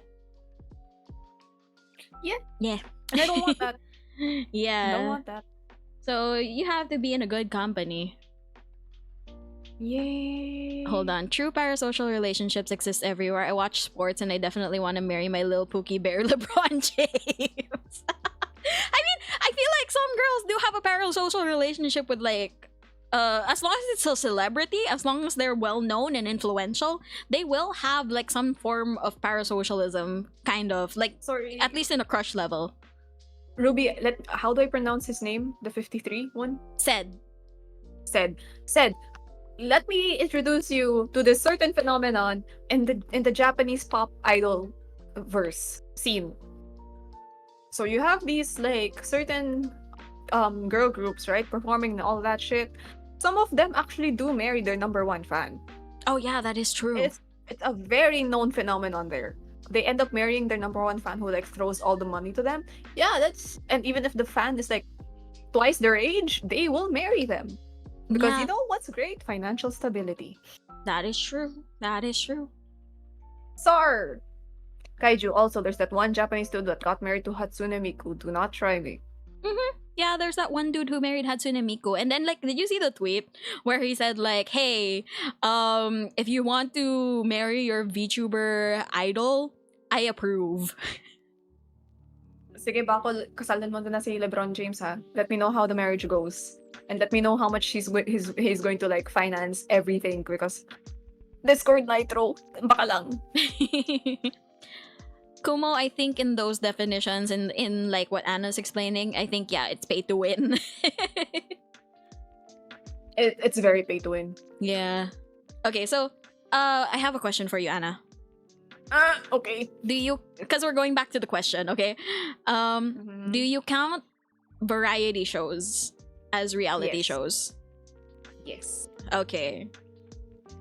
So in the sense like there are some like variety shows that there again it's also a hit or miss. Yay. Weekly Idol was fun for a while, but after some time, the antics got really old, and some things just do not fly anymore with the Mhm. current general public. That's true. Thoughts on visual of a group getting hate, according to Black Skies from YouTube. And hello, Banana Milk. Welcome to the Ako. stream. Thoughts on visuals of a group getting hate? Like, I mean, if you hate them just because they're a visual and they don't actually like have talent, I feel like that's wrong, because every person who is in a K-pop group has some form of talent. Otherwise, they wouldn't pass the audition process unless they did it through shady means. But I feel like they had to pass the audition, like the audition and the various talents. What's it? Talent evaluations there. Cool live. Thank you, Kaiju. Banana Milk. What did Kaiju say? Because, Putang ina, sino yan? Hindi mo kumain ng blank. Huh? I'm not gonna say the word. Okay, let's. If you wanna see the name, go for it. Okay, wait, hold on. While we do that, let's move on to the next question. I'm gonna check this off already, but our opinion generally on this. I don't think I can call you that. Our opinion generally on this is that reality shows are hit or miss. Hold on, let me see. You can read the next question if you want. I'll just say Halimaw. Let's call you Halimaw, yes? Oh, I see. Hello, Halima. Bako mananapak ako. Would we date a K-pop idol? No, I'm good. Nah. I'm good. Nah, I mean, yeah, we're K-pop fans. Of course, we've had that fantasy before. Like, of course we've had that fantasy before, but nowadays since we worked in the industry a little, and we also like know how celebrities kind of date. We're good. We're honestly good. Like, you have to think about the fact that sometimes they don't. Like, I understand that being an idol, you don't have time for a lot of things. But at the same time, there's like a lot of darkness that comes with being a K-pop idol. There is. There's a lot of dark sides to being a K-pop idol, and it's a kind of a dark process, like to become one in general. But yeah, it does affect how the idol is probably off cam than on cam. Because you have to understand, like, one idol can be let me get an example from like lately. Burning Sun scandal, it's a very dark issue. Yeah. You have Jonghyun, I think, from CN Blue, who pretty much marketed themselves to be like the pretty boy who was very good boy that you can introduce to your parents. Next thing you know, he's out there like doing the worst things to women. Yeah, and even who the are main guy in the situation, Seungri used to be like presented as a kind of naive kind of guy. No, not actually found out, not even. No, as in like in some shows, he would Oh, present yeah, himself kind of naive, kind of like clean, or like he tries to be clean, but then he ends up being like a The main- scumbag. Yeah, he was the main guy for the entire issue. So, Sorry, detour. There's a question in the YouTube chat. By the way, for the YouTube audience, if you guys want to ask any questions, there's a link. I should have put it in the description, but I'm going to like link it in the chat right now. So if you guys have any questions, just send them here. Okay, so the hello to question Ruby's YouTube chat. question is, what do you think about the controversy about that Bang PD copied Mini Jin and made BTS? Honestly, I haven't delved into the issue too much to know about it, so I can't say anything on it. Kind of followed it, but I'm also very biased. Mm-hmm. Like, I'm already very critical of HYBE taking over a lot of things that K-pop fans used to use in order to become closer to their K-pop groups. Take into account VLive. I was a very heavy user of VLive. Yeah, VLive was like, probably if I wasn't watching streamers on Twitch, I was watching VLive. So VLive was a free service, and honestly, sort of a backtrack or like context for everyone who's watching. I am a very diehard card fan. So that's where I tend to talk. That's where I kind of talk. It's a bit parasocial, which is one of the questions that we got. So, two birds with one stone. When I met Card, I ended up getting to a very certain psychological fan high that I got more active under V Live, and true enough, I think they do remember me. Mm-hmm. So V Live was the most free service that any fan can ask for. Whatever social class or financial stability stance that you have, you can talk to the idols. You can just listen to the idols whenever you can, and they will notice you. Yeah, But then honestly. Hyde took over that and made Bubble or Weavers.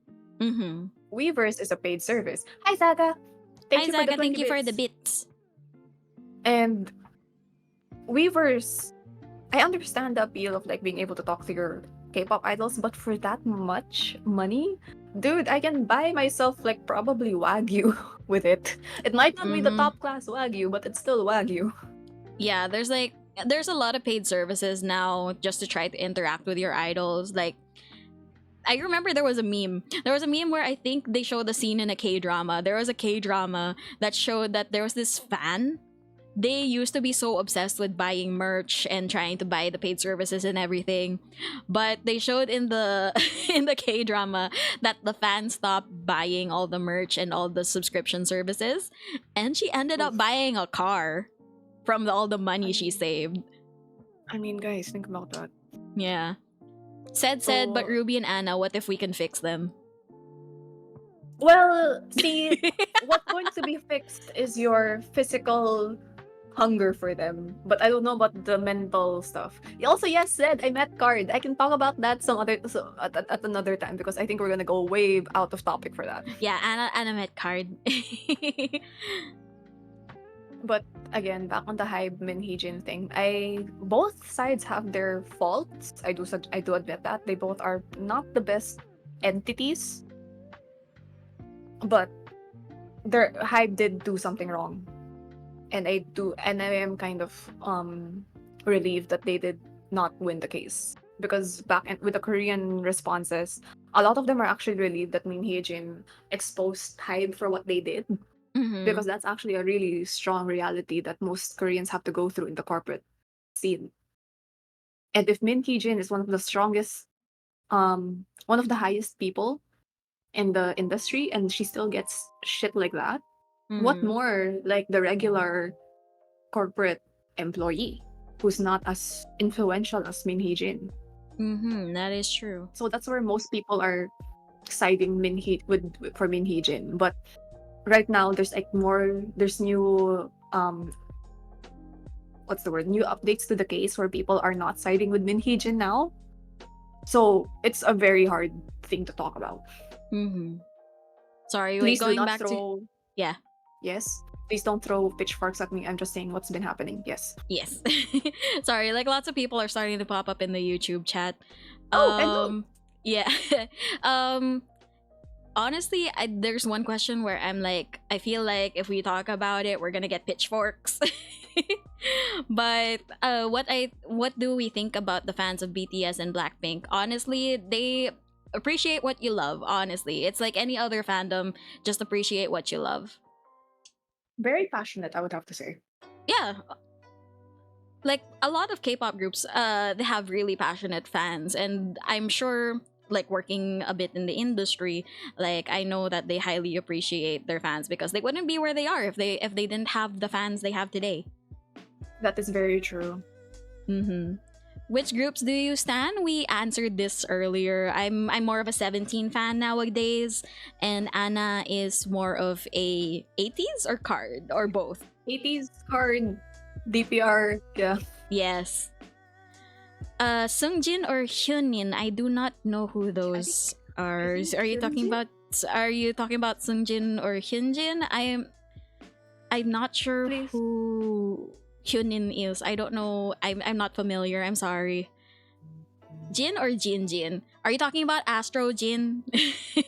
Yeah, I was wondering the same thing, like Astro's Jinjin? Yeah, Astro's Jin or BTS Jin? Because I'm not so sure about honestly, BTS Jin was my bias when I was into BTS. I'm not that much into BTS anymore, but their music's pretty good. I'm not so sure about Mochi. I would like you to please slow down with it. Yeah. But please do answer our question as well.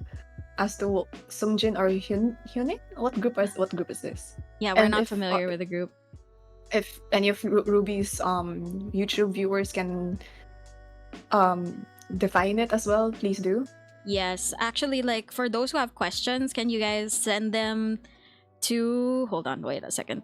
Can you guys send them through the link that we have? That would be very nice Jin Kazama. because we have the Slido link that we have there. There, so just like send through the Slido link. We'll answer your questions there. Zaga says that he likes groups whose choreos confuses his lolo brain. Yeah, choreos have learned how to get like really complicated. Like honestly, the groups that do like really good, like not intentionally do magic illusions, but if they do like a visual illusion with their choreography, I'd be like, salute to you guys. I appreciate your hard work. Dreamcatcher, yeah, one of the groups is is Dreamcatcher. What? Hold on. I think I saw some of our chats being like, "Oh, I like Jin Bilog," and I'm like, yeah, that's said. Said, please. fair. Fair. Okay. Oh, a question popped up. I think it got moved up because someone liked it. Yeah, I think so. So let's answer this one. If we can answer it, let's look at it. Does it say, do you think maybe idols have spare account which they use for Instagram and other social media app, and with that they see their edits and everything? Yes. Honestly, as people who have worked in the industry with some celebrities, we know that sometimes some celebrities have fake accounts so that they can have like an air of privacy. And I think you guys have to understand as well that these idols are also human beings. Mm-hmm. So let's say call time we've seen how call times work with like music bank, music core, etc., etc. Call time is at usually 5 a.m. Mm-hmm. And then their performance is at what? Say 2 p.m. if it's pre-recorded. So you have 6, 7, 8, 9, 10, 11, 12, 1. 8 hours of pure nothingness. Mm-hmm. I'm pretty sure they're going to be on social media. Yeah. Just not where you think they are. Mm-hmm. So yeah, and to answer that question, we do think that they have like secret accounts. Oh, what? You're gonna add something? I think said was like where was that? Everyone has burners. Yeah. Yeah, everyone has burner accounts. Like I feel I mean us as VTubers, as we have burner accounts. Everyone deserves a bit of privacy, guys. Yeah, everyone deserves a bit of privacy. So yeah, that's why. Okay, next. Oh, it's this question. Would you date a K-pop idol? Oh no, wait. Yeah, we already answered this. We already said no, we wouldn't. I'm good. Fuck that shit. I think all artists have secret accounts. Yeah, Kaiju. We think so too. Okay. Yeah. So next one, I think like I keep dropping the ball on this one. Like, yes, we have worked with technically, if you're gonna say like if we have worked with idols, we technically have worked with idols, but just not like Korean pop stuff, I think. Oh no, wait, I have. Right. I have. Okay. Yeah, I have worked with a couple. You've worked with mostly like local, right? Yeah, I have worked with local. You've worked with local. I've worked with like probably the biggest star that I worked with was probably Momoland. Right. Yeah, right. I remember that. I did like have a concert where I helped out Momoland, and the rest of the K-pop idols that I work with, they're kind of low key.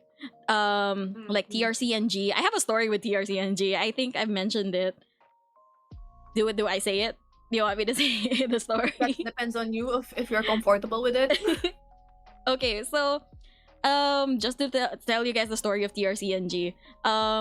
I wasn't supposed to like get close to them. I was just like a prod assistant, and then there was one event because we had like a couple of events with them. There was one event where they were dancing a 17 song in the backstage, and then I noticed it, and then I was like, I ended up like, because I recognized the choreography, I ended up saying like 17. I ended up saying that verbally, and they heard me, and then they were like, huh? What are you talking about? What? Huh? Like they were giving off that vibe with their face. And then Mhm. my Korean coworker who also was into 17 was like, "Oh, sorry, she's into 17. She recognized the choreography because like we know about 17 and like we actually like stand them and stuff." And then they were like, "Okay, sure, whatever." Come the next day when we were in a shoot, at the shoot there was a piano. Well, there were several pianos. There were several grand pianos, and while they were shooting I got bored because I was just a prod assistant, so I started playing 1,000 miles Oh my in gosh. the dressing room piano. And then I didn't realize it was already break time while I was playing. And Oh. then right next to the piano is the door to their dressing room. There were two doors at their dressing room. One was leading towards the main dressing room, and it's like main dressing room, their personal dressing room, and then the set. So there was a door to the main dressing room, there was a door to the set. The piano was in the main dressing room. And um like while I was playing 1,000 miles, suddenly in my peripheral vision, I see two heads like pop up to the side of the door towards their personal dressing room. They were just like peeking. They were peeking, and then there's like one. It looked like there was one head on top of the other, and they were just like looking, and they're like, "Oh, we're playing the piano." And they were so amazed that I was playing the piano. I was like, "Yeah, I'm playing the piano. I was playing 1,000 miles and stuff." And then one of the members like, "Oh, you're so cool. You're playing the piano. It's the song from White Chicks, right?" He was like, "Oh, it's the song from White Chicks." And then the other guy apparently did not know White Chicks, so he was like, "What's White Chicks?" And then he said like, "Oh, I'll show you the movie later. I'll show you the movie later." And then we ended up talking about the piano. So yeah, that's my story with TRCNG. What's this? Mhm. Ayo, yeah, I worked with Momoland, and Momoland is disbanded na. So, but Nancy is working in like the local scene, I think, right?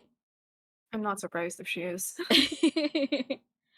Cause like I know that their company is still linked with a local channel because of Shanti, I think. Um, When you say local scene, you mean here? Yes, Philippines, yes. yes. Yes. I think the closest I've worked with an idol, at least in the K-pop scene, was when I got. I don't remember if I told this to you, Ruby. When I got tapped for a performance. I'm not so sure. I wasn't so sure of the finer details of it, I don't but think it I was remember this. NCT and April were the main talents for that one. Because Oh. I don't remember like the details of the gig, but I remember it was NCT and April, and then another well-known dancer in the scene. And my friend was like, "Anna, this might be a good chance for you," Mm-hmm. because it was a dancing gig. Yeah. So I was like, "Shit, gusto ko." But the day of the concert, the day of the main performance, was the day of two major exams for me. Ayun lang, yeah. I couldn't skip those exams just because my first exam was under a legendary terror prof. Not Uh, terror in the sense that he's a power tripping prof, but he's very strict and he's rightfully strict. mm-hmm, mm-hmm. And then the second prof is someone that's very kind, very care. She cares a lot for us, and I don't want to abuse that kindness. Mm-hmm. I don't want to go up to her and just be like, "Hey, can I take the test some other time? I got a gig Mm. performing." So I turned that down. Mm. Now, the day before the concert, both profs go, "Oh, we're moving to exams." Oh no. So I don't know the finer details, but I could have probably performed on the same stage or shared the same stage with NCT in April. Yeah, it's one of those what if moments. Yeah, it made me sad. Mm. But yeah, opportunities happen and opportunities get missed. Kaiju NCT is a very big group, like 20 plus members. Yeah, NCT So is one of the popular groups. yeah, Mm. now that Super Junior's out of like the mainstream general public, I would say like NCT took over. Yeah. That is true. That is very true. So yeah, that answers our question for have you worked with an idol before. Now we have a lot of questions, but I realize we've been talking for 2 hours already, so we can try Holy to shit. like speed through the question. Yes. Okay, so what got you into K-pop? We've answered that before the stream. During the earlier part rather, but yes. Yeah. What's the cringiest thing you've done as a K-pop fan? Am I allowed to skip the question? I mean, honestly, I feel like I can admit I've written fan fiction. Yeah, I have to. I feel like that's the cringiest thing I've done as a K-pop fan. That's to write fan fiction. I have written fan fiction before. And I feel like that's the weeb rite of passing. I feel like everyone has had some form of fan fiction, whether it's in their head or whether it's like really written down. I feel like it's a rite of passage for any weeb whatsoever. Yeah, Yeah. yeah. What other things could count as like cringy? Korea Boo phase. Yeah, the Korea boo phase. Yeah, we've all gone through that. I feel like every Korean K-pop fan has gone through the Korea boo phase. The I mean, OMG, Oh my I'm God. so sorry.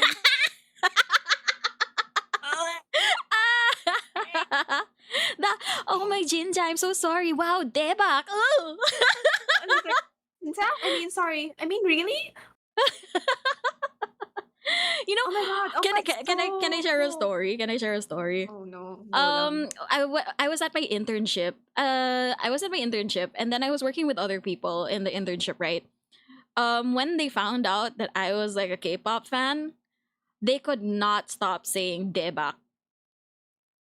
Like whenever something amazing happens or whenever something is like surprising to them and they know that I'm around and like the near vicinity, they would always say, "Oh, debak, debak, I know debak." you're not getting me to repeat that. It's like they You're really not kept getting saying me to repeat debak, that. debak. And for those who don't know what debak means, debak is like I tried to like Cool. find out the actual meaning from a Korean Yeah. friend, and Yeah. it's more like hooray, like you won the jackpot or something.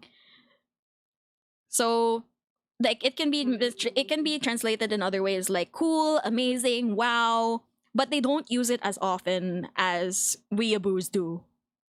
Yeah. So yeah, they just kept saying debak, and I was like, guys, please stop. Just because I'm a K-pop fan, just because I like Korean stuff, can you guys stop saying debak? Yeah. Yeah. And honestly, like, okay, there's a difference between casually, like, subconsciously saying something because you're learning the language and intentionally trying to replace your normal vocabulary with Korean vernacular. I think what also makes it cringe is that you're applying like English grammar to something that doesn't use The grammar structure. Yeah. Like, Because I get it. If you're learning the language and you're going to mix up the grammar rules and everything, sure. But if you're doing it intentionally, I feel like the exits to your left. yeah. So Go it's lang, like, Ruby. like some Koreaboos kind of pretend to talk in Korean as if it's their second language, and it's not. So I understand for those who are actually like genuinely learning the language, like me and Anna over here. We're genuinely trying to learn the language, but there are some words that we can't translate yet into Korean, so we use English instead.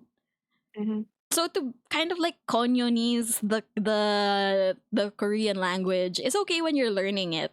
But then if for example, you just try to be cute and try to say Korean words and then trying to get the attention of Korean people by saying Korean words, that's kind of cringe, bruh. Yeah. Yeah. Yeah. So yeah, like for example, I honestly I have a tendency for using yeah and aigu.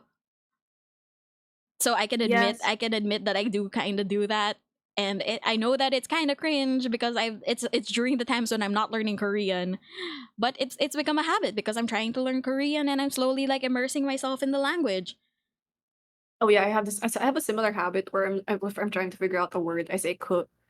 Yeah, 그, 아니, 그, like that kind, Kumo. like the trying to replace uh the tendencies with like Yeah. 아니, 그, oh, that kind of thing. Mm-hmm. So yeah, like it's not cringy when you're trying your best to learn the language, but when you're trying your best just to impress some people and think that you know the language, that's kind of cringe. Kaiju mananapak ako. Anong naruhodo ne? Naruto. It's not even just naruhodo, Ruby. It's naruhodo ne. Honestly, Kaiju said Shival in my chat, so I was like, hey. Stressed. Stressed. I am so stressed. Okay, next one.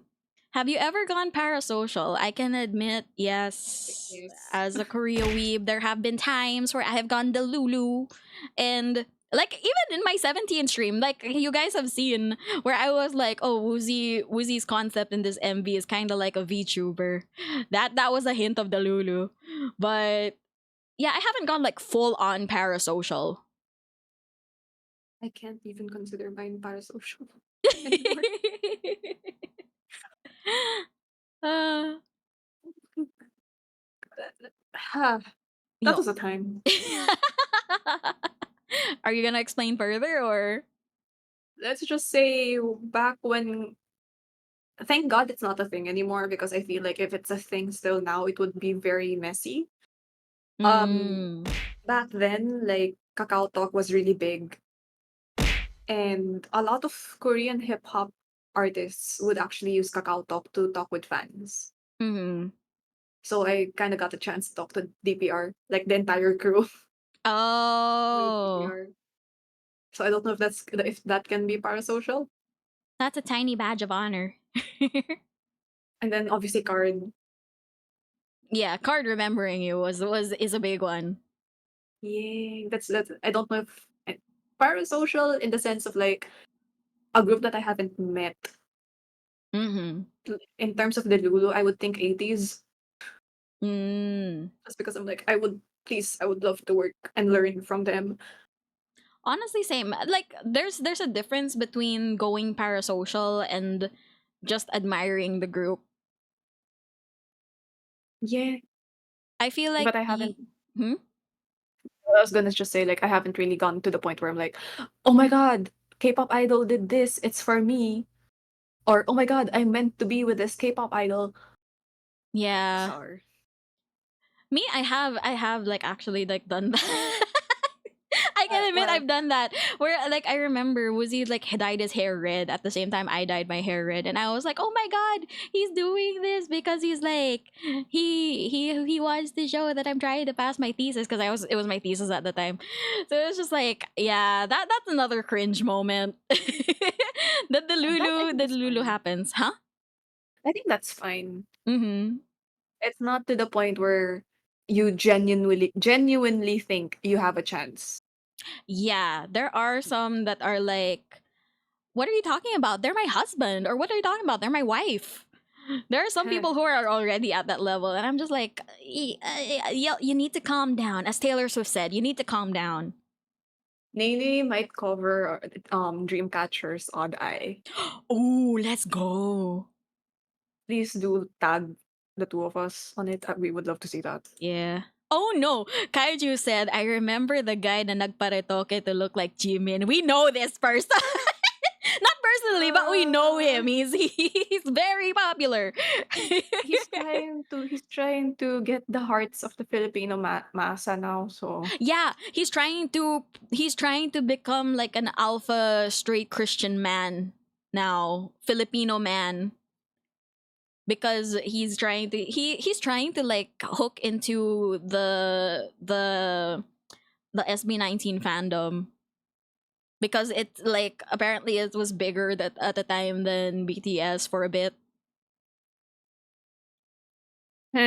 Huh.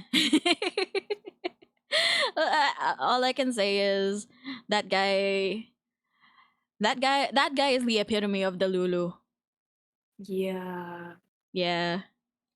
There's also that person from the US. Which person from the US? We're not sure. There are a lot of people in the US, Kaiju. Yes, there are a lot of people in the US. Okay, next question is best K-pop idol turned actor actress. I cannot answer as I don't watch K-dramas.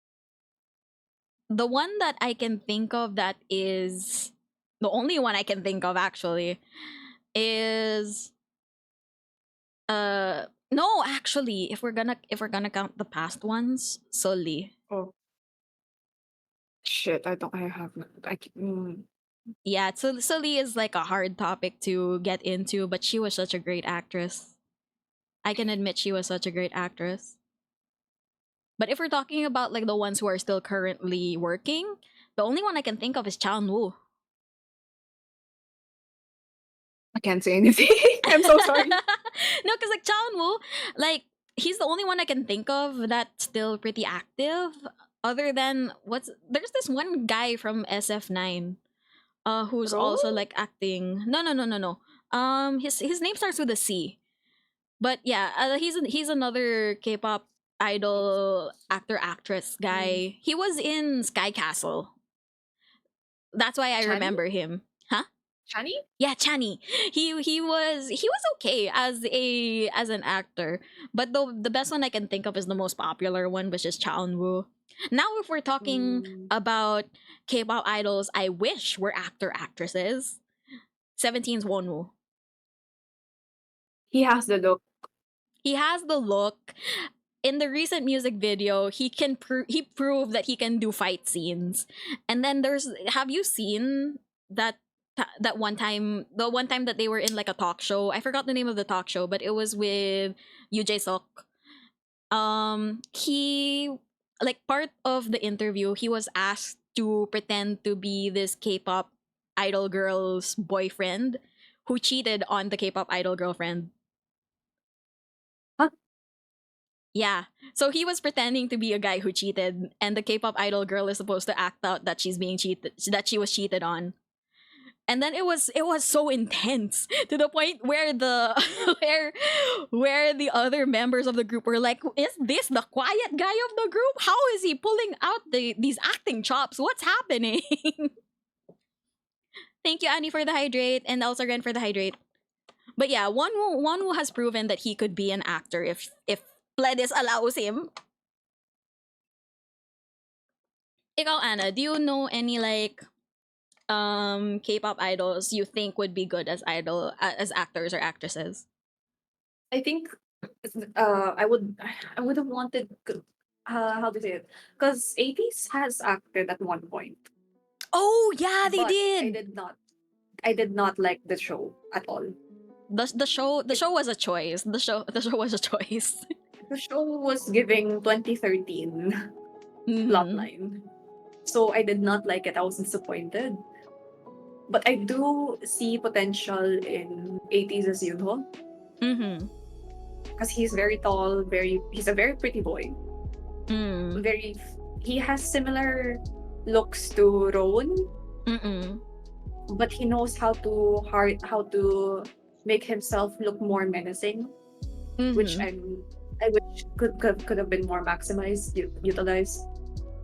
So hopefully he gets an acting gig one of these days. But yeah, actually, Anna, I changed my answer based on Kaiju's comment. You say as like the best K-pop idol turned actor actress. Actually, baliktad naman siya eh. She's actor actress turned K-pop idol. Oh, Sandara Park. Yeah, actually, she's one of the best. I would have to say, yeah, she's one of the best. She's one of the best. Like, people, like, there are some K-pop idols who go up to Sandara Park and they're like, "Oh my god, I'm such a big fan." And then Sandara goes, "Because of 21, right?" And then they're like, "No, because of your acting days." And then they start singing like In or Out to her. Oh my god. Literally, I've seen a clip of like a younger 4th gen K-pop idol singing In or Out to Sandara Park. That's how I feel. Like, imagine a K-pop idol just singing in or out. Am I in or out?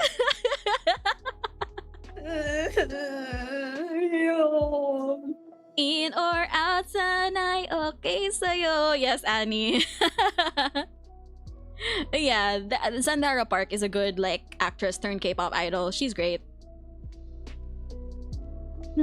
Kung in ako or out sa puso mo. I can't remember this because I don't remember the entire lyrics to it anymore.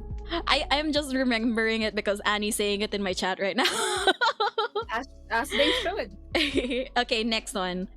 Have you ever read K-pop AU's fanfics? And if so, which one was the cringiest? I would say have the one. cringiest one is the one I've written. The cringiest one would probably have to be the K-pop fanfic that I wrote. I'm not gonna share that K-pop fanfic ever.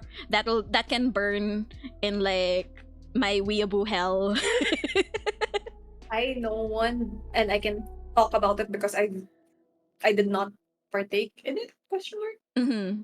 Well, I did partake in it, but I didn't post it on social media. I just partook in it just to out of spite, but I never really wanted to post it. Mm-hmm.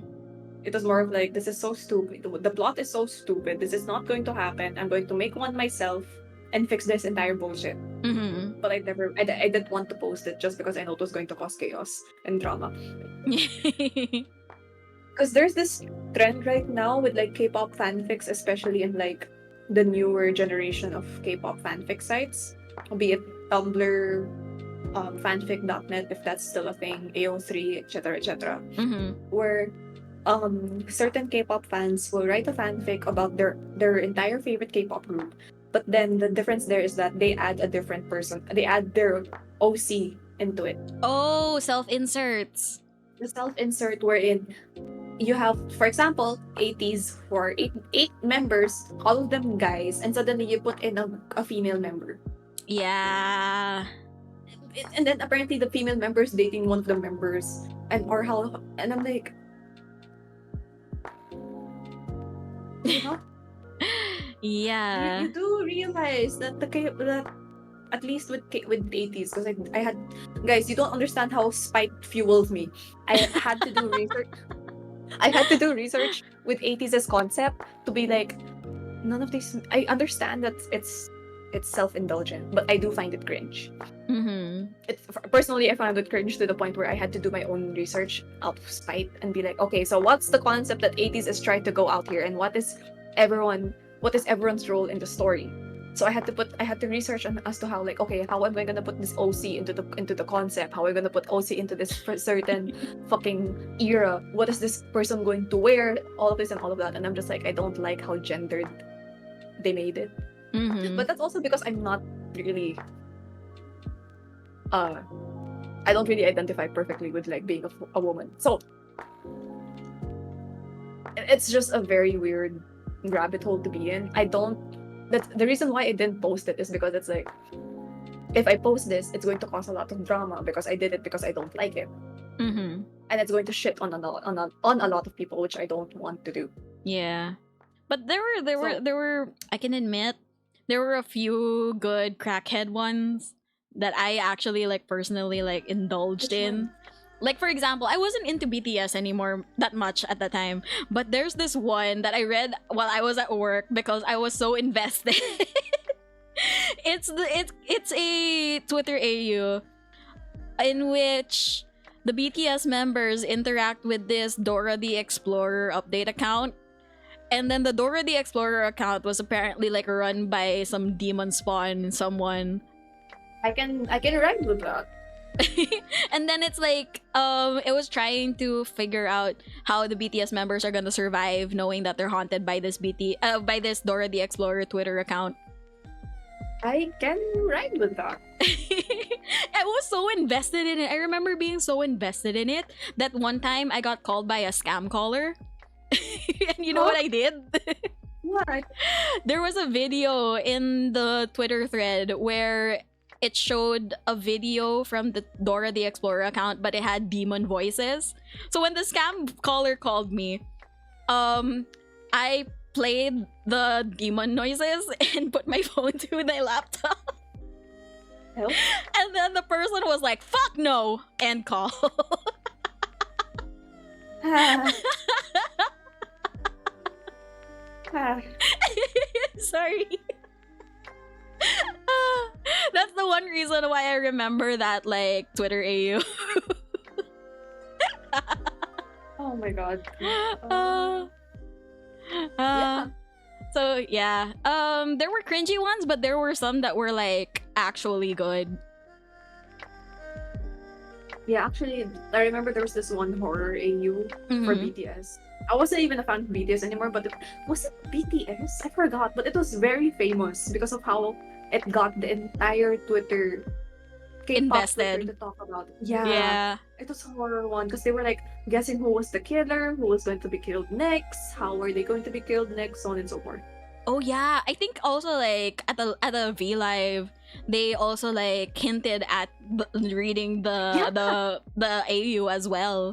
Yeah. Yeah, so there are some that are really well written and some that are just like cringe.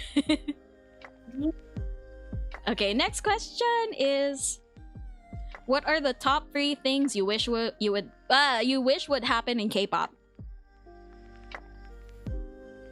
3 things. Can we get Hit the Stage back? Oh my god. Yeah. Honestly, like here, because of me working a bit in the industry, like a similar industry, I would say the top 3 things I wish would happen: K-pop idols get more rest days, K-pop idols get well Yes. fed, K-pop Yes. idols treat themselves better. That's the top 3 things I wish would happen in K-pop, because it is kind of like a slave industry. Like if you think hard enough. Yeah, honestly. And I do like one part, like thinking about it a bit more. I do fucking wish there was more time for each K-pop concept album to be prepared. Yeah. Uh-huh. Because 3 months, 3 months, 3 months, 3 months, fucking insane. Mm-hmm. On top of like promoting one song, you're already preparing for another song. And how long is rehearsals going to be? Honestly, I still kind of blame BAP for that trend. Huh? I I- don't remember this one. I blame BAP for that because they were the ones that were like back to back to back to back comebacks. I remember watching like, for example, Music Bank. I was watching Music Bank and they were doing their goodbye stage for the comeback. And then next week they have a comeback stage for their next concept. Fuck. It's like, BAP, you need rest. They never feed their talents, according to Kaiju. What the hell is that industry? Sometimes they don't. Or sometimes they they restrict their foods. Like, have you heard of K-pop diets? Like, there are Not some gonna lie, I kinda idols. felt it. Yeah, there are some idols that, like, for example, they lived off an ice cube for a week. Yeah, water Or- therapy. There are diets. Like, one of the crazy ones that's more recent is that because they wanted to keep the youngest member very youthful, they were feeding her baby formula. Was this Wonyoung? No, not Wonyoung. No, that's not Wonyoung. 14 I years think old, it was 14. Classy, the group. Yeah, 14 years old pa lang yung maknae nun eh. Yeah, they were trying to keep her like young and youthful, so they were feeding her baby formula. I think it was Ayu who had like an apple, just one apple per meal. Oh yeah, she had like an apple a meal and then like a sweet potato in the next meal, and then yeah. I remember that because I kind of went through that diet. And I, honestly speaking, like the K-pop diet kind of made me more aware of what food has an effect on my body.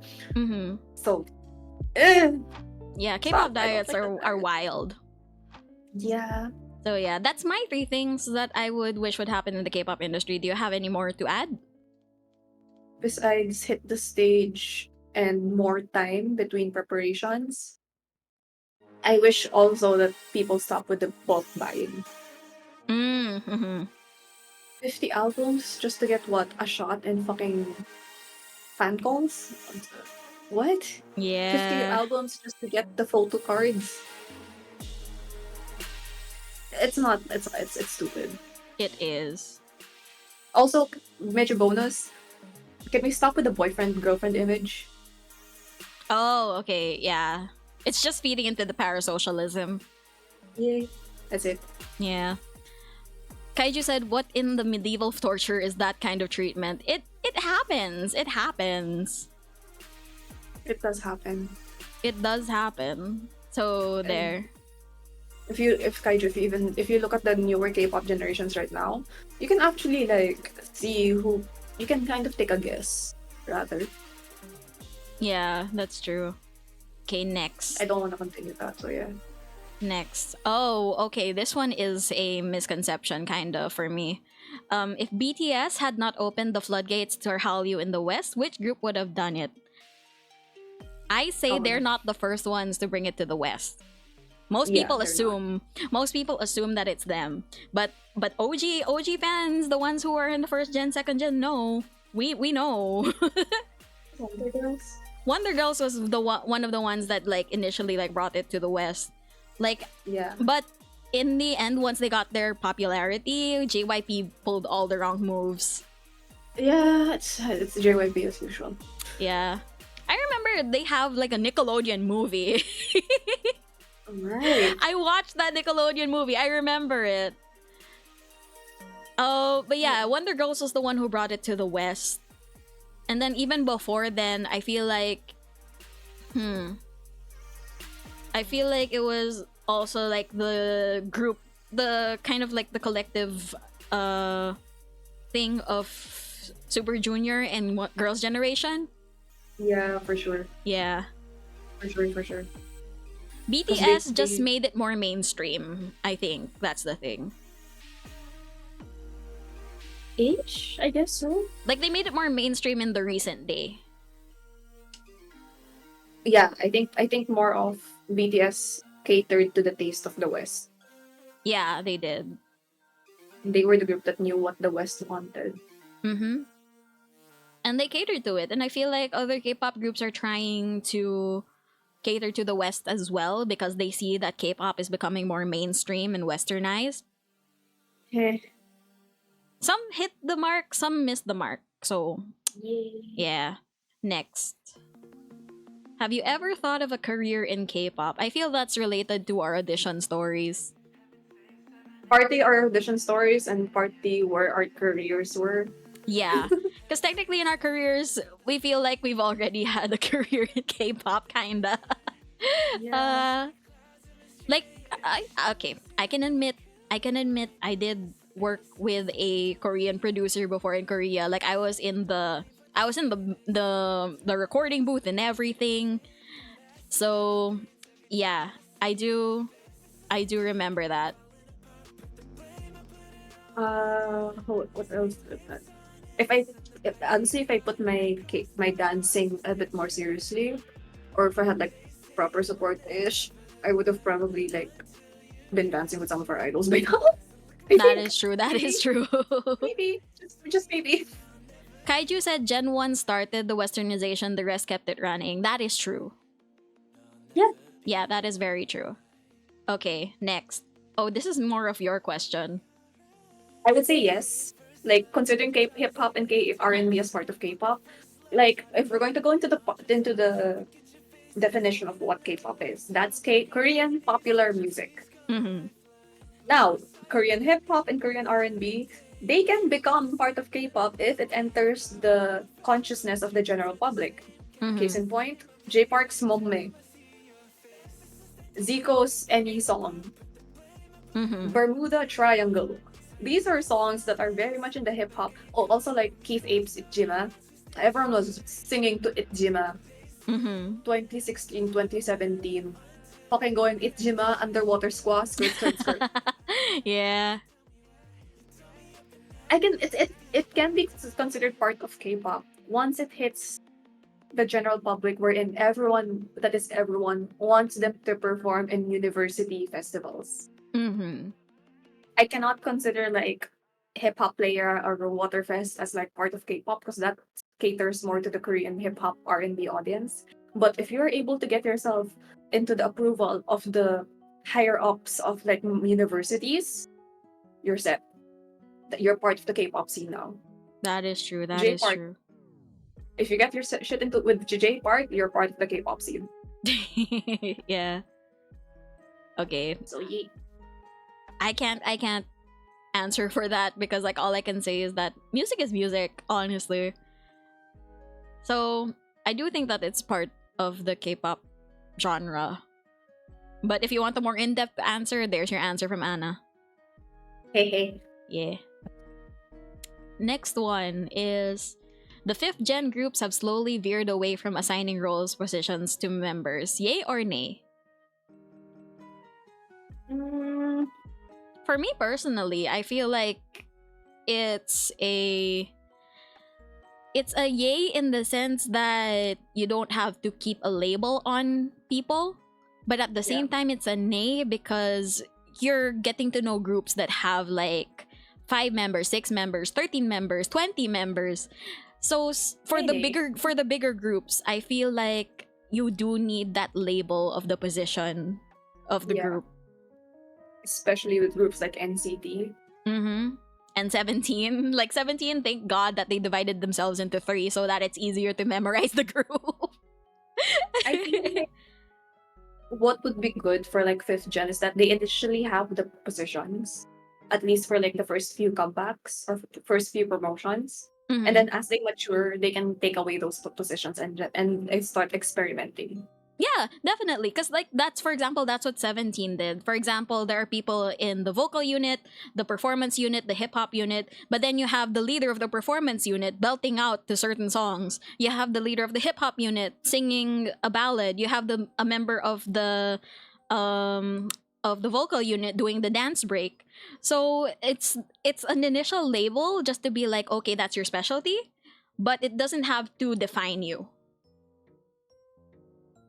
Yeah. Yeah. Because you can like nowadays, like certain K-pop groups, they have a certain like promotion going on right now, but then you can see someone is actually shining in that promotional era. So they might be the singer, they might be the rapper, but suddenly they're the face of the group, or they're suddenly the visual. Yeah. So yeah. a good thing and a bad thing. Yeah, it's both a yay and an A. Next is what are your thoughts on the increasing westernization of K-pop? I think we kind of answered this earlier. Yeah.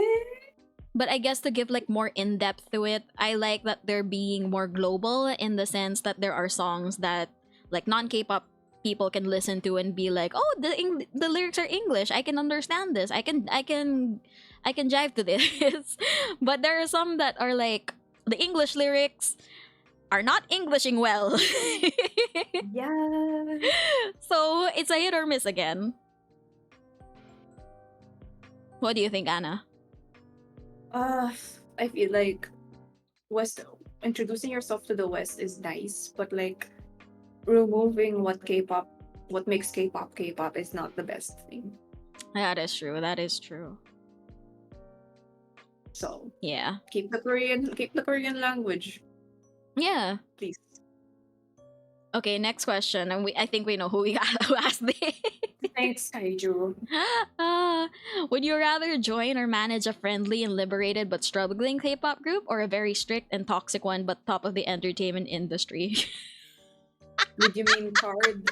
Card is a struggling K-pop group. I love them to bits, but oh my god. I don't know how to answer this, Anna. Oh shit. Wait, I'm gonna DM you something. Okay, go. But for context of everyone, I've kind of witnessed both. I've experienced both. Just different sides of the spectrum for both of us. Yeah. I've experienced both. I sent it to you. We yeah. So I can say that yeah, I would prefer to be I prefer to manage a friendly and liberated group, because eventually they will rise to the top depending on their luck. But like it depends on the company because the company is really what will not even K-pop wise. The company is always what will keep the staff staying. So yeah, it depends on the company. More on the K-pop, more on the company than the group, honestly. Yeah. Yeah. I think that's also why I think that's why Card is still staying with like DSP and RDW. Like they're not successful, but I guess the companies respect what they said in their contracts or their non-negotiables. Yeah. So to answer that, it's a general working thing. It depends on the company. So there. Oh, Yeah. question from Zach. What's your favorite K-pop group now? We've answered this. Mine is 17. Yours is Card 80's DPR. Yeah. Okay. So please share with me your favorite K-pop meme. Okay. You thought of that question for 30 minutes, Kaiju? Well, sorry. that's the answer. Okay, wait. I'm gonna look up my favorite meme because I feel like you know what my favorite meme is, but you look up your favorite meme. Y'all are gonna see this on my side of the stream. So I will peek through our multi-stream, but I have mine ready as well. wait, mine's still loading, but okay, it's G. Huh? Mine's this one. What's yours? Hold on, wait a minute. I'm gonna trim it. But hi, Flack. Welcome to the stream. But mine is because I mostly like this meme mostly because it's been like globalized, kind of. Which one is this? It is the Mingyu Woozy one. Ah! Yeah. Where did I put...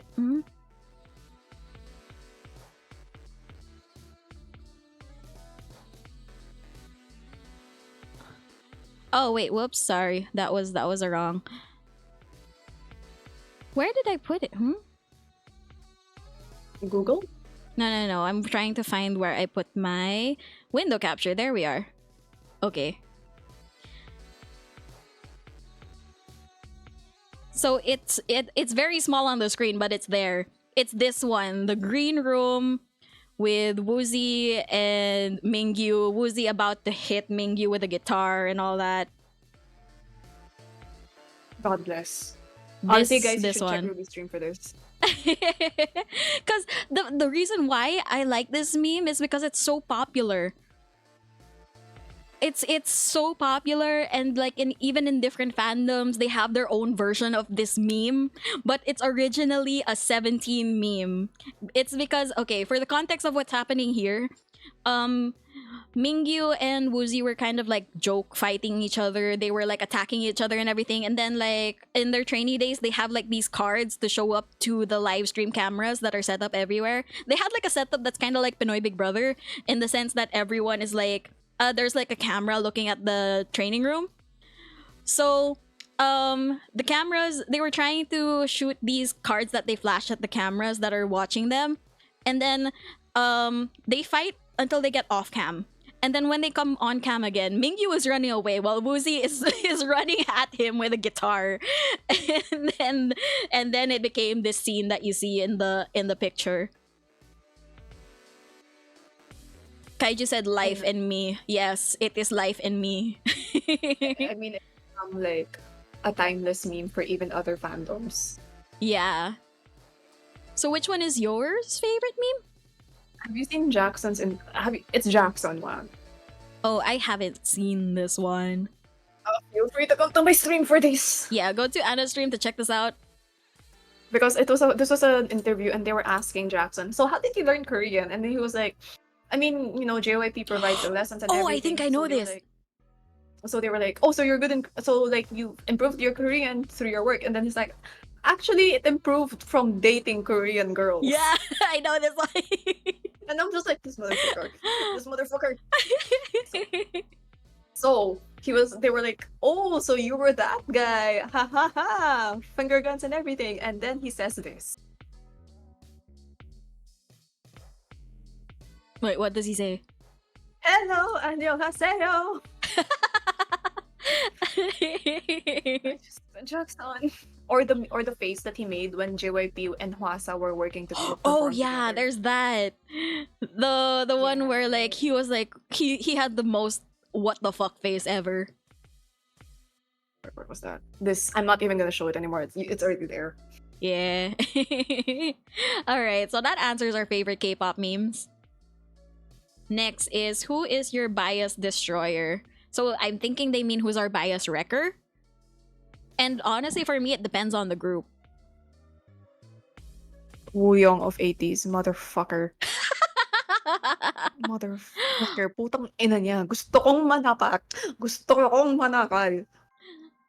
Same, Okay. same, but the Sungchol of 17.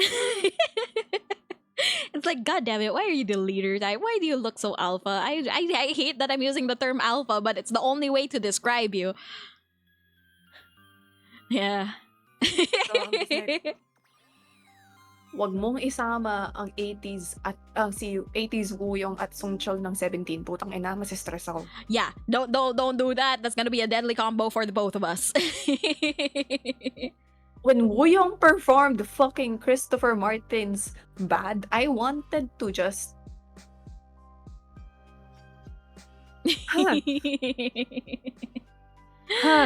It happens. It happens. All right. Next is. This may be a stupid question. It's from Terrachel. This may be a stupid Okay. question, but can some Vocaloid songs be considered J-pop or K-pop music? I've generally categorized Vocaloid as J-pop because they're created by Japanese producers. Now, if someone made a Vocaloid song but it's in Korean or it's by a Korean producer, I'd consider that K-pop. yeah, it has to come from the point of like what language are they singing in? Mm-hmm. Because like with K-pop, they have like American producers, but the song is still in Korean, so hence K-pop. Yeah. So with Vocaloid, what language are they singing it in? If it's Japanese, J-pop. If it's Korean, K-pop. Yeah. But that also opens the question to like, what if Korean group sang an English song? So that can be just pop. That's just pop. Yeah. All right. Next question is. Oh, we're almost done with the questions. But next question Nice. is by Zach again. How old were you when you discovered K-pop? I was minus 10. I haven't revealed my 2000. age, so but I can say that I started 2011, I think. 2008 Shiny. When they 2008. debuted. Okay, if we're counting the SS501 days, I think 2007. So, but if we're not counting those days, so I think 2011. I think 2011. God, I feel old. Same, man. This is the real question. Could you please? So 50, rent please. Alam mo rin, kung magsasabi ka ng ganyan ng edad namin, wala kayong pamasko.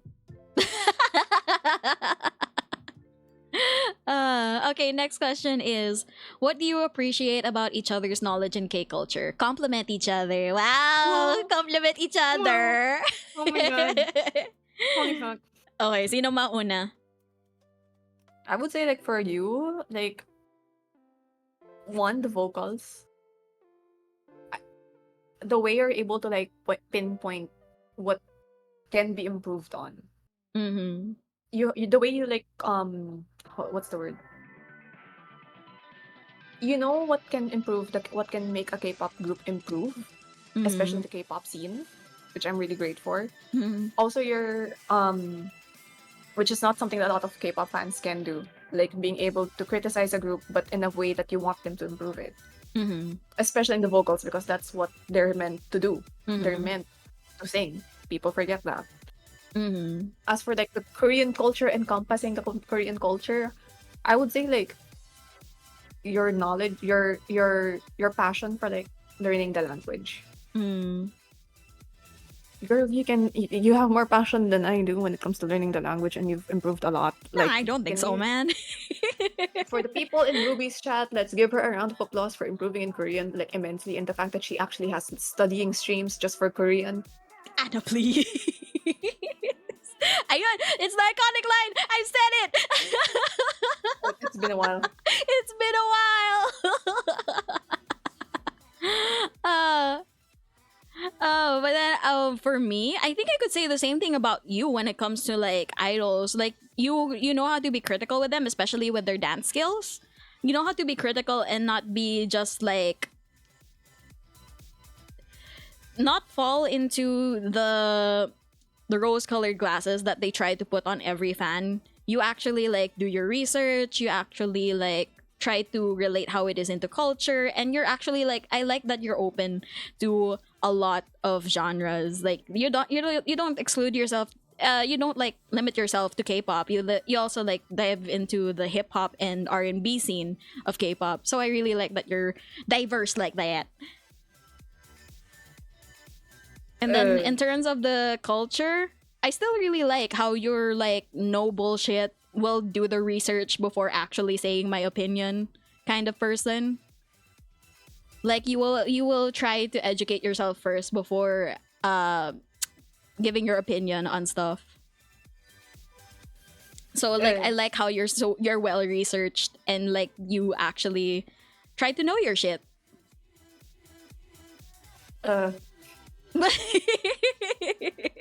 Okay, for the chat, just know that me and Anna are not very like comfortable with compliments. So this question was kind of hard for us. Like that like the amount of compliments that we said just now.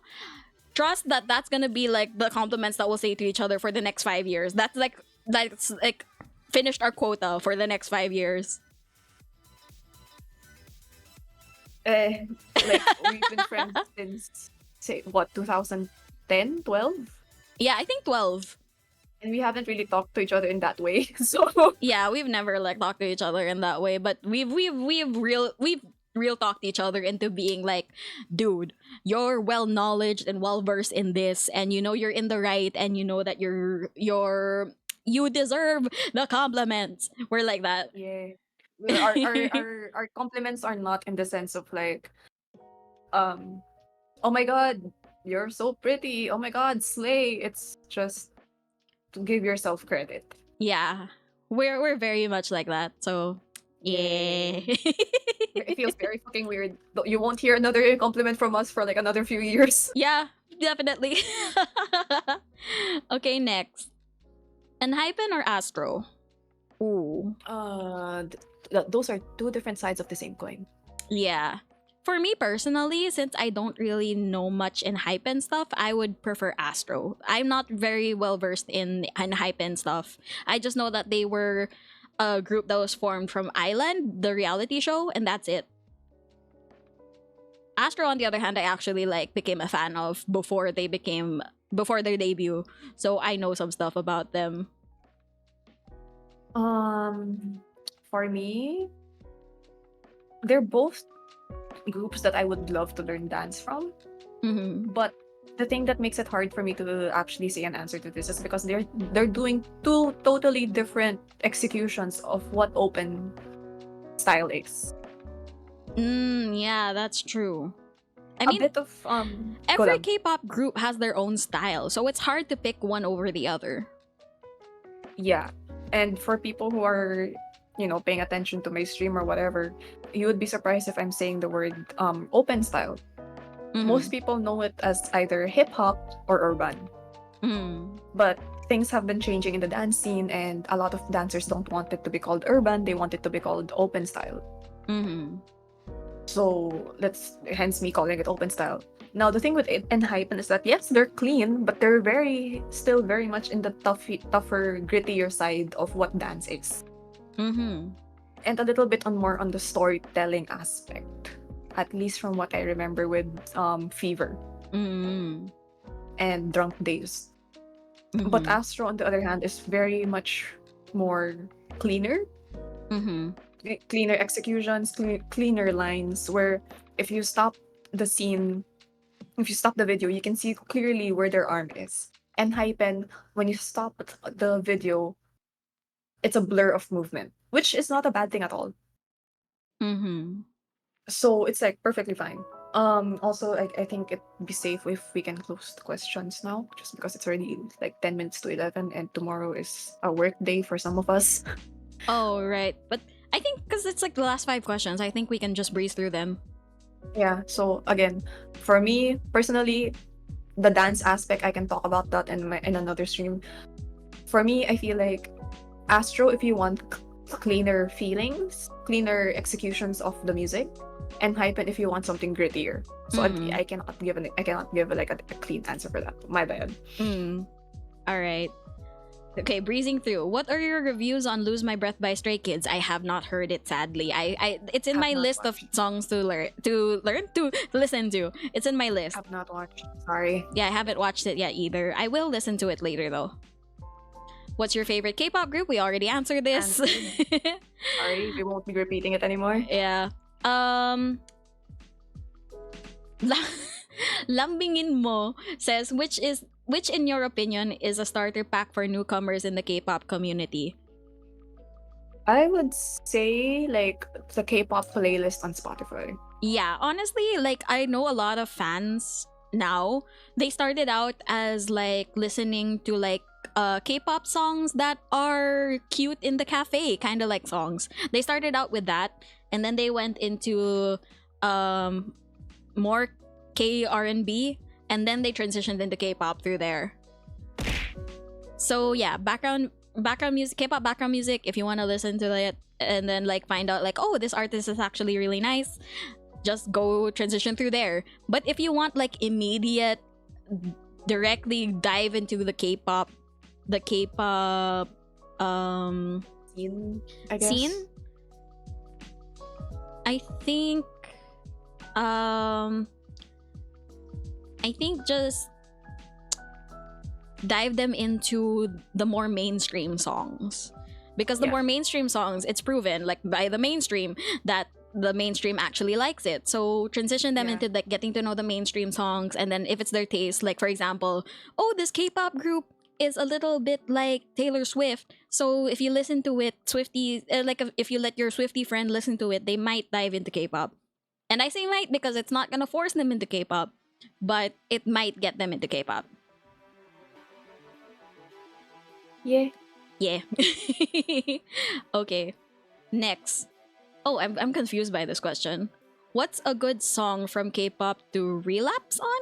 Do you Are mean you like talking about, replay? like Broken Heart? Like we went on two different We went places. on 2 different directions. But like, what's a good K-pop song to? I think for me to replay on, kind I of. thought of it like as like heartbreak or like sadness. Ah. Just to, like catharsis. For me, if it's gonna be the replay factor, again, I'd say the ones that are in the mainstream, because people replay that shit like a lot. Mm-hmm. For you, Anna? Lehi's Brief. Oh, as in That's Nugun a hard Gaye to spot. Handsome, that one? Yes. Ah, yeah. That one has like a really cathartic feeling to it. Oh, if we're gonna lean on that kind of direction, To My Youth, Balbagan. Oh yeah. Yeah, those 2 songs are good. Like, cry it out, and then and then like be happy after songs. One last song that I will admit is a good one to like be cathartic on. Hmm. Fucking Ballroom Extravaganza by DPR Ian. Oh, I have not heard that. I will listen to it later. Oh, yes. All right. Last one. Would you like to be a K-pop star or start your own band?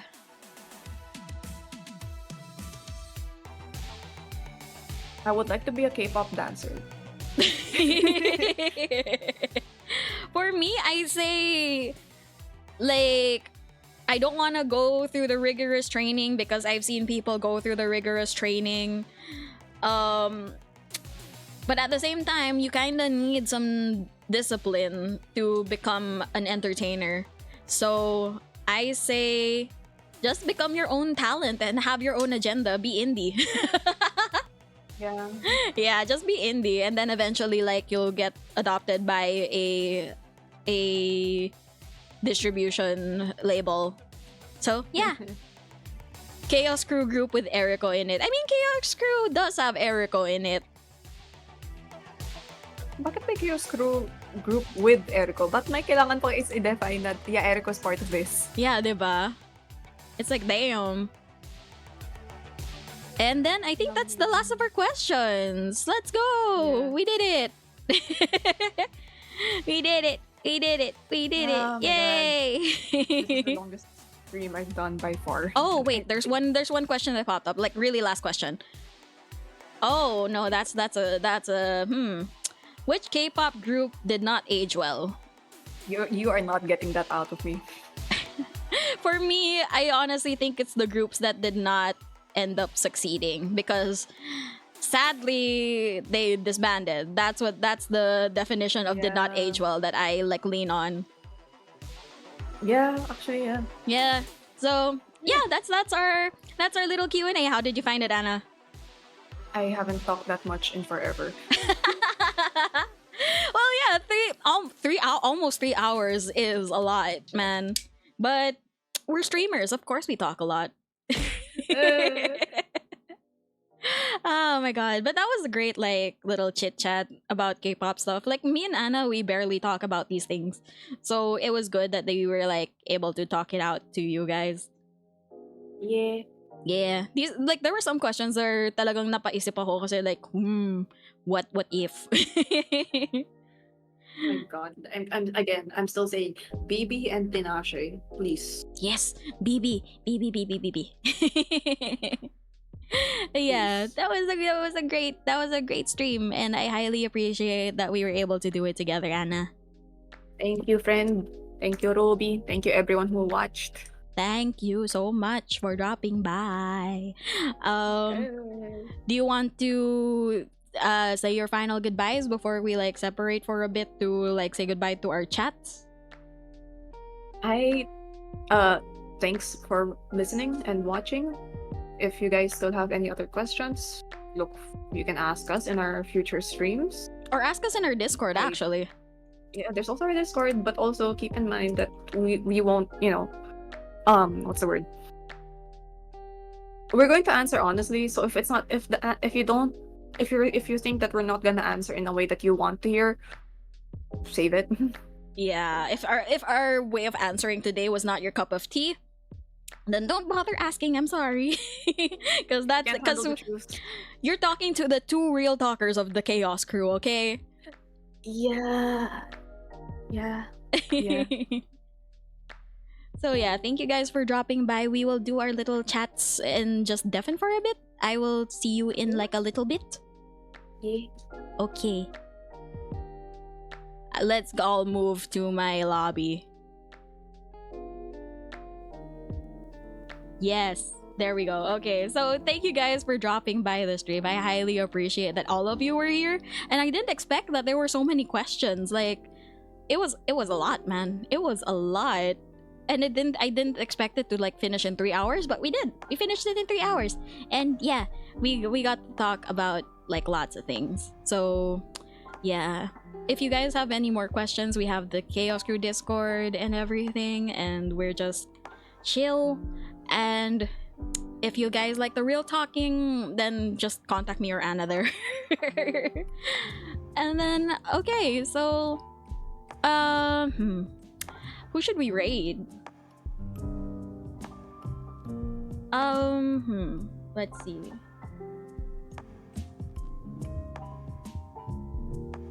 Maybe we can raid. Oh, we can raid Kira Cat, because oh, she's doing a Cha and Chica stream right now.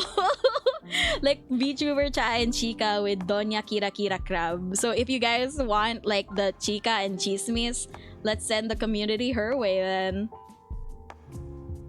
Hold on, let me prepare the raid. But I highly appreciate that everybody was here, whether you guys were here for 5 minutes or 5 seconds, 5 minutes or 5 seconds, or the entire stream. Thank you. I highly appreciate that you were able to listen to two people like just nag away. Okay, so let's raid Kira. Kira Cats. Let's send the community her way. Thank you guys for dropping by. Let's raid. There's the raid message.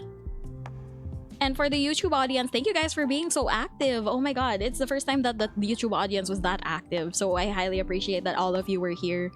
Yeah, we're gonna end the stream now. So I'll see you guys tomorrow on Twitch for a karaoke stream. So if you guys like to karaoke it out with me, I'm gonna sing some 2000 songs, like songs from the 2000s.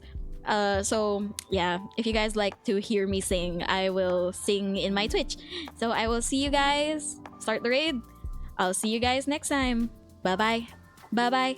Bye bye. Bye bye. Bye bye. Bye bye. Bye bye. Bye bye. Bye bye. Bye bye.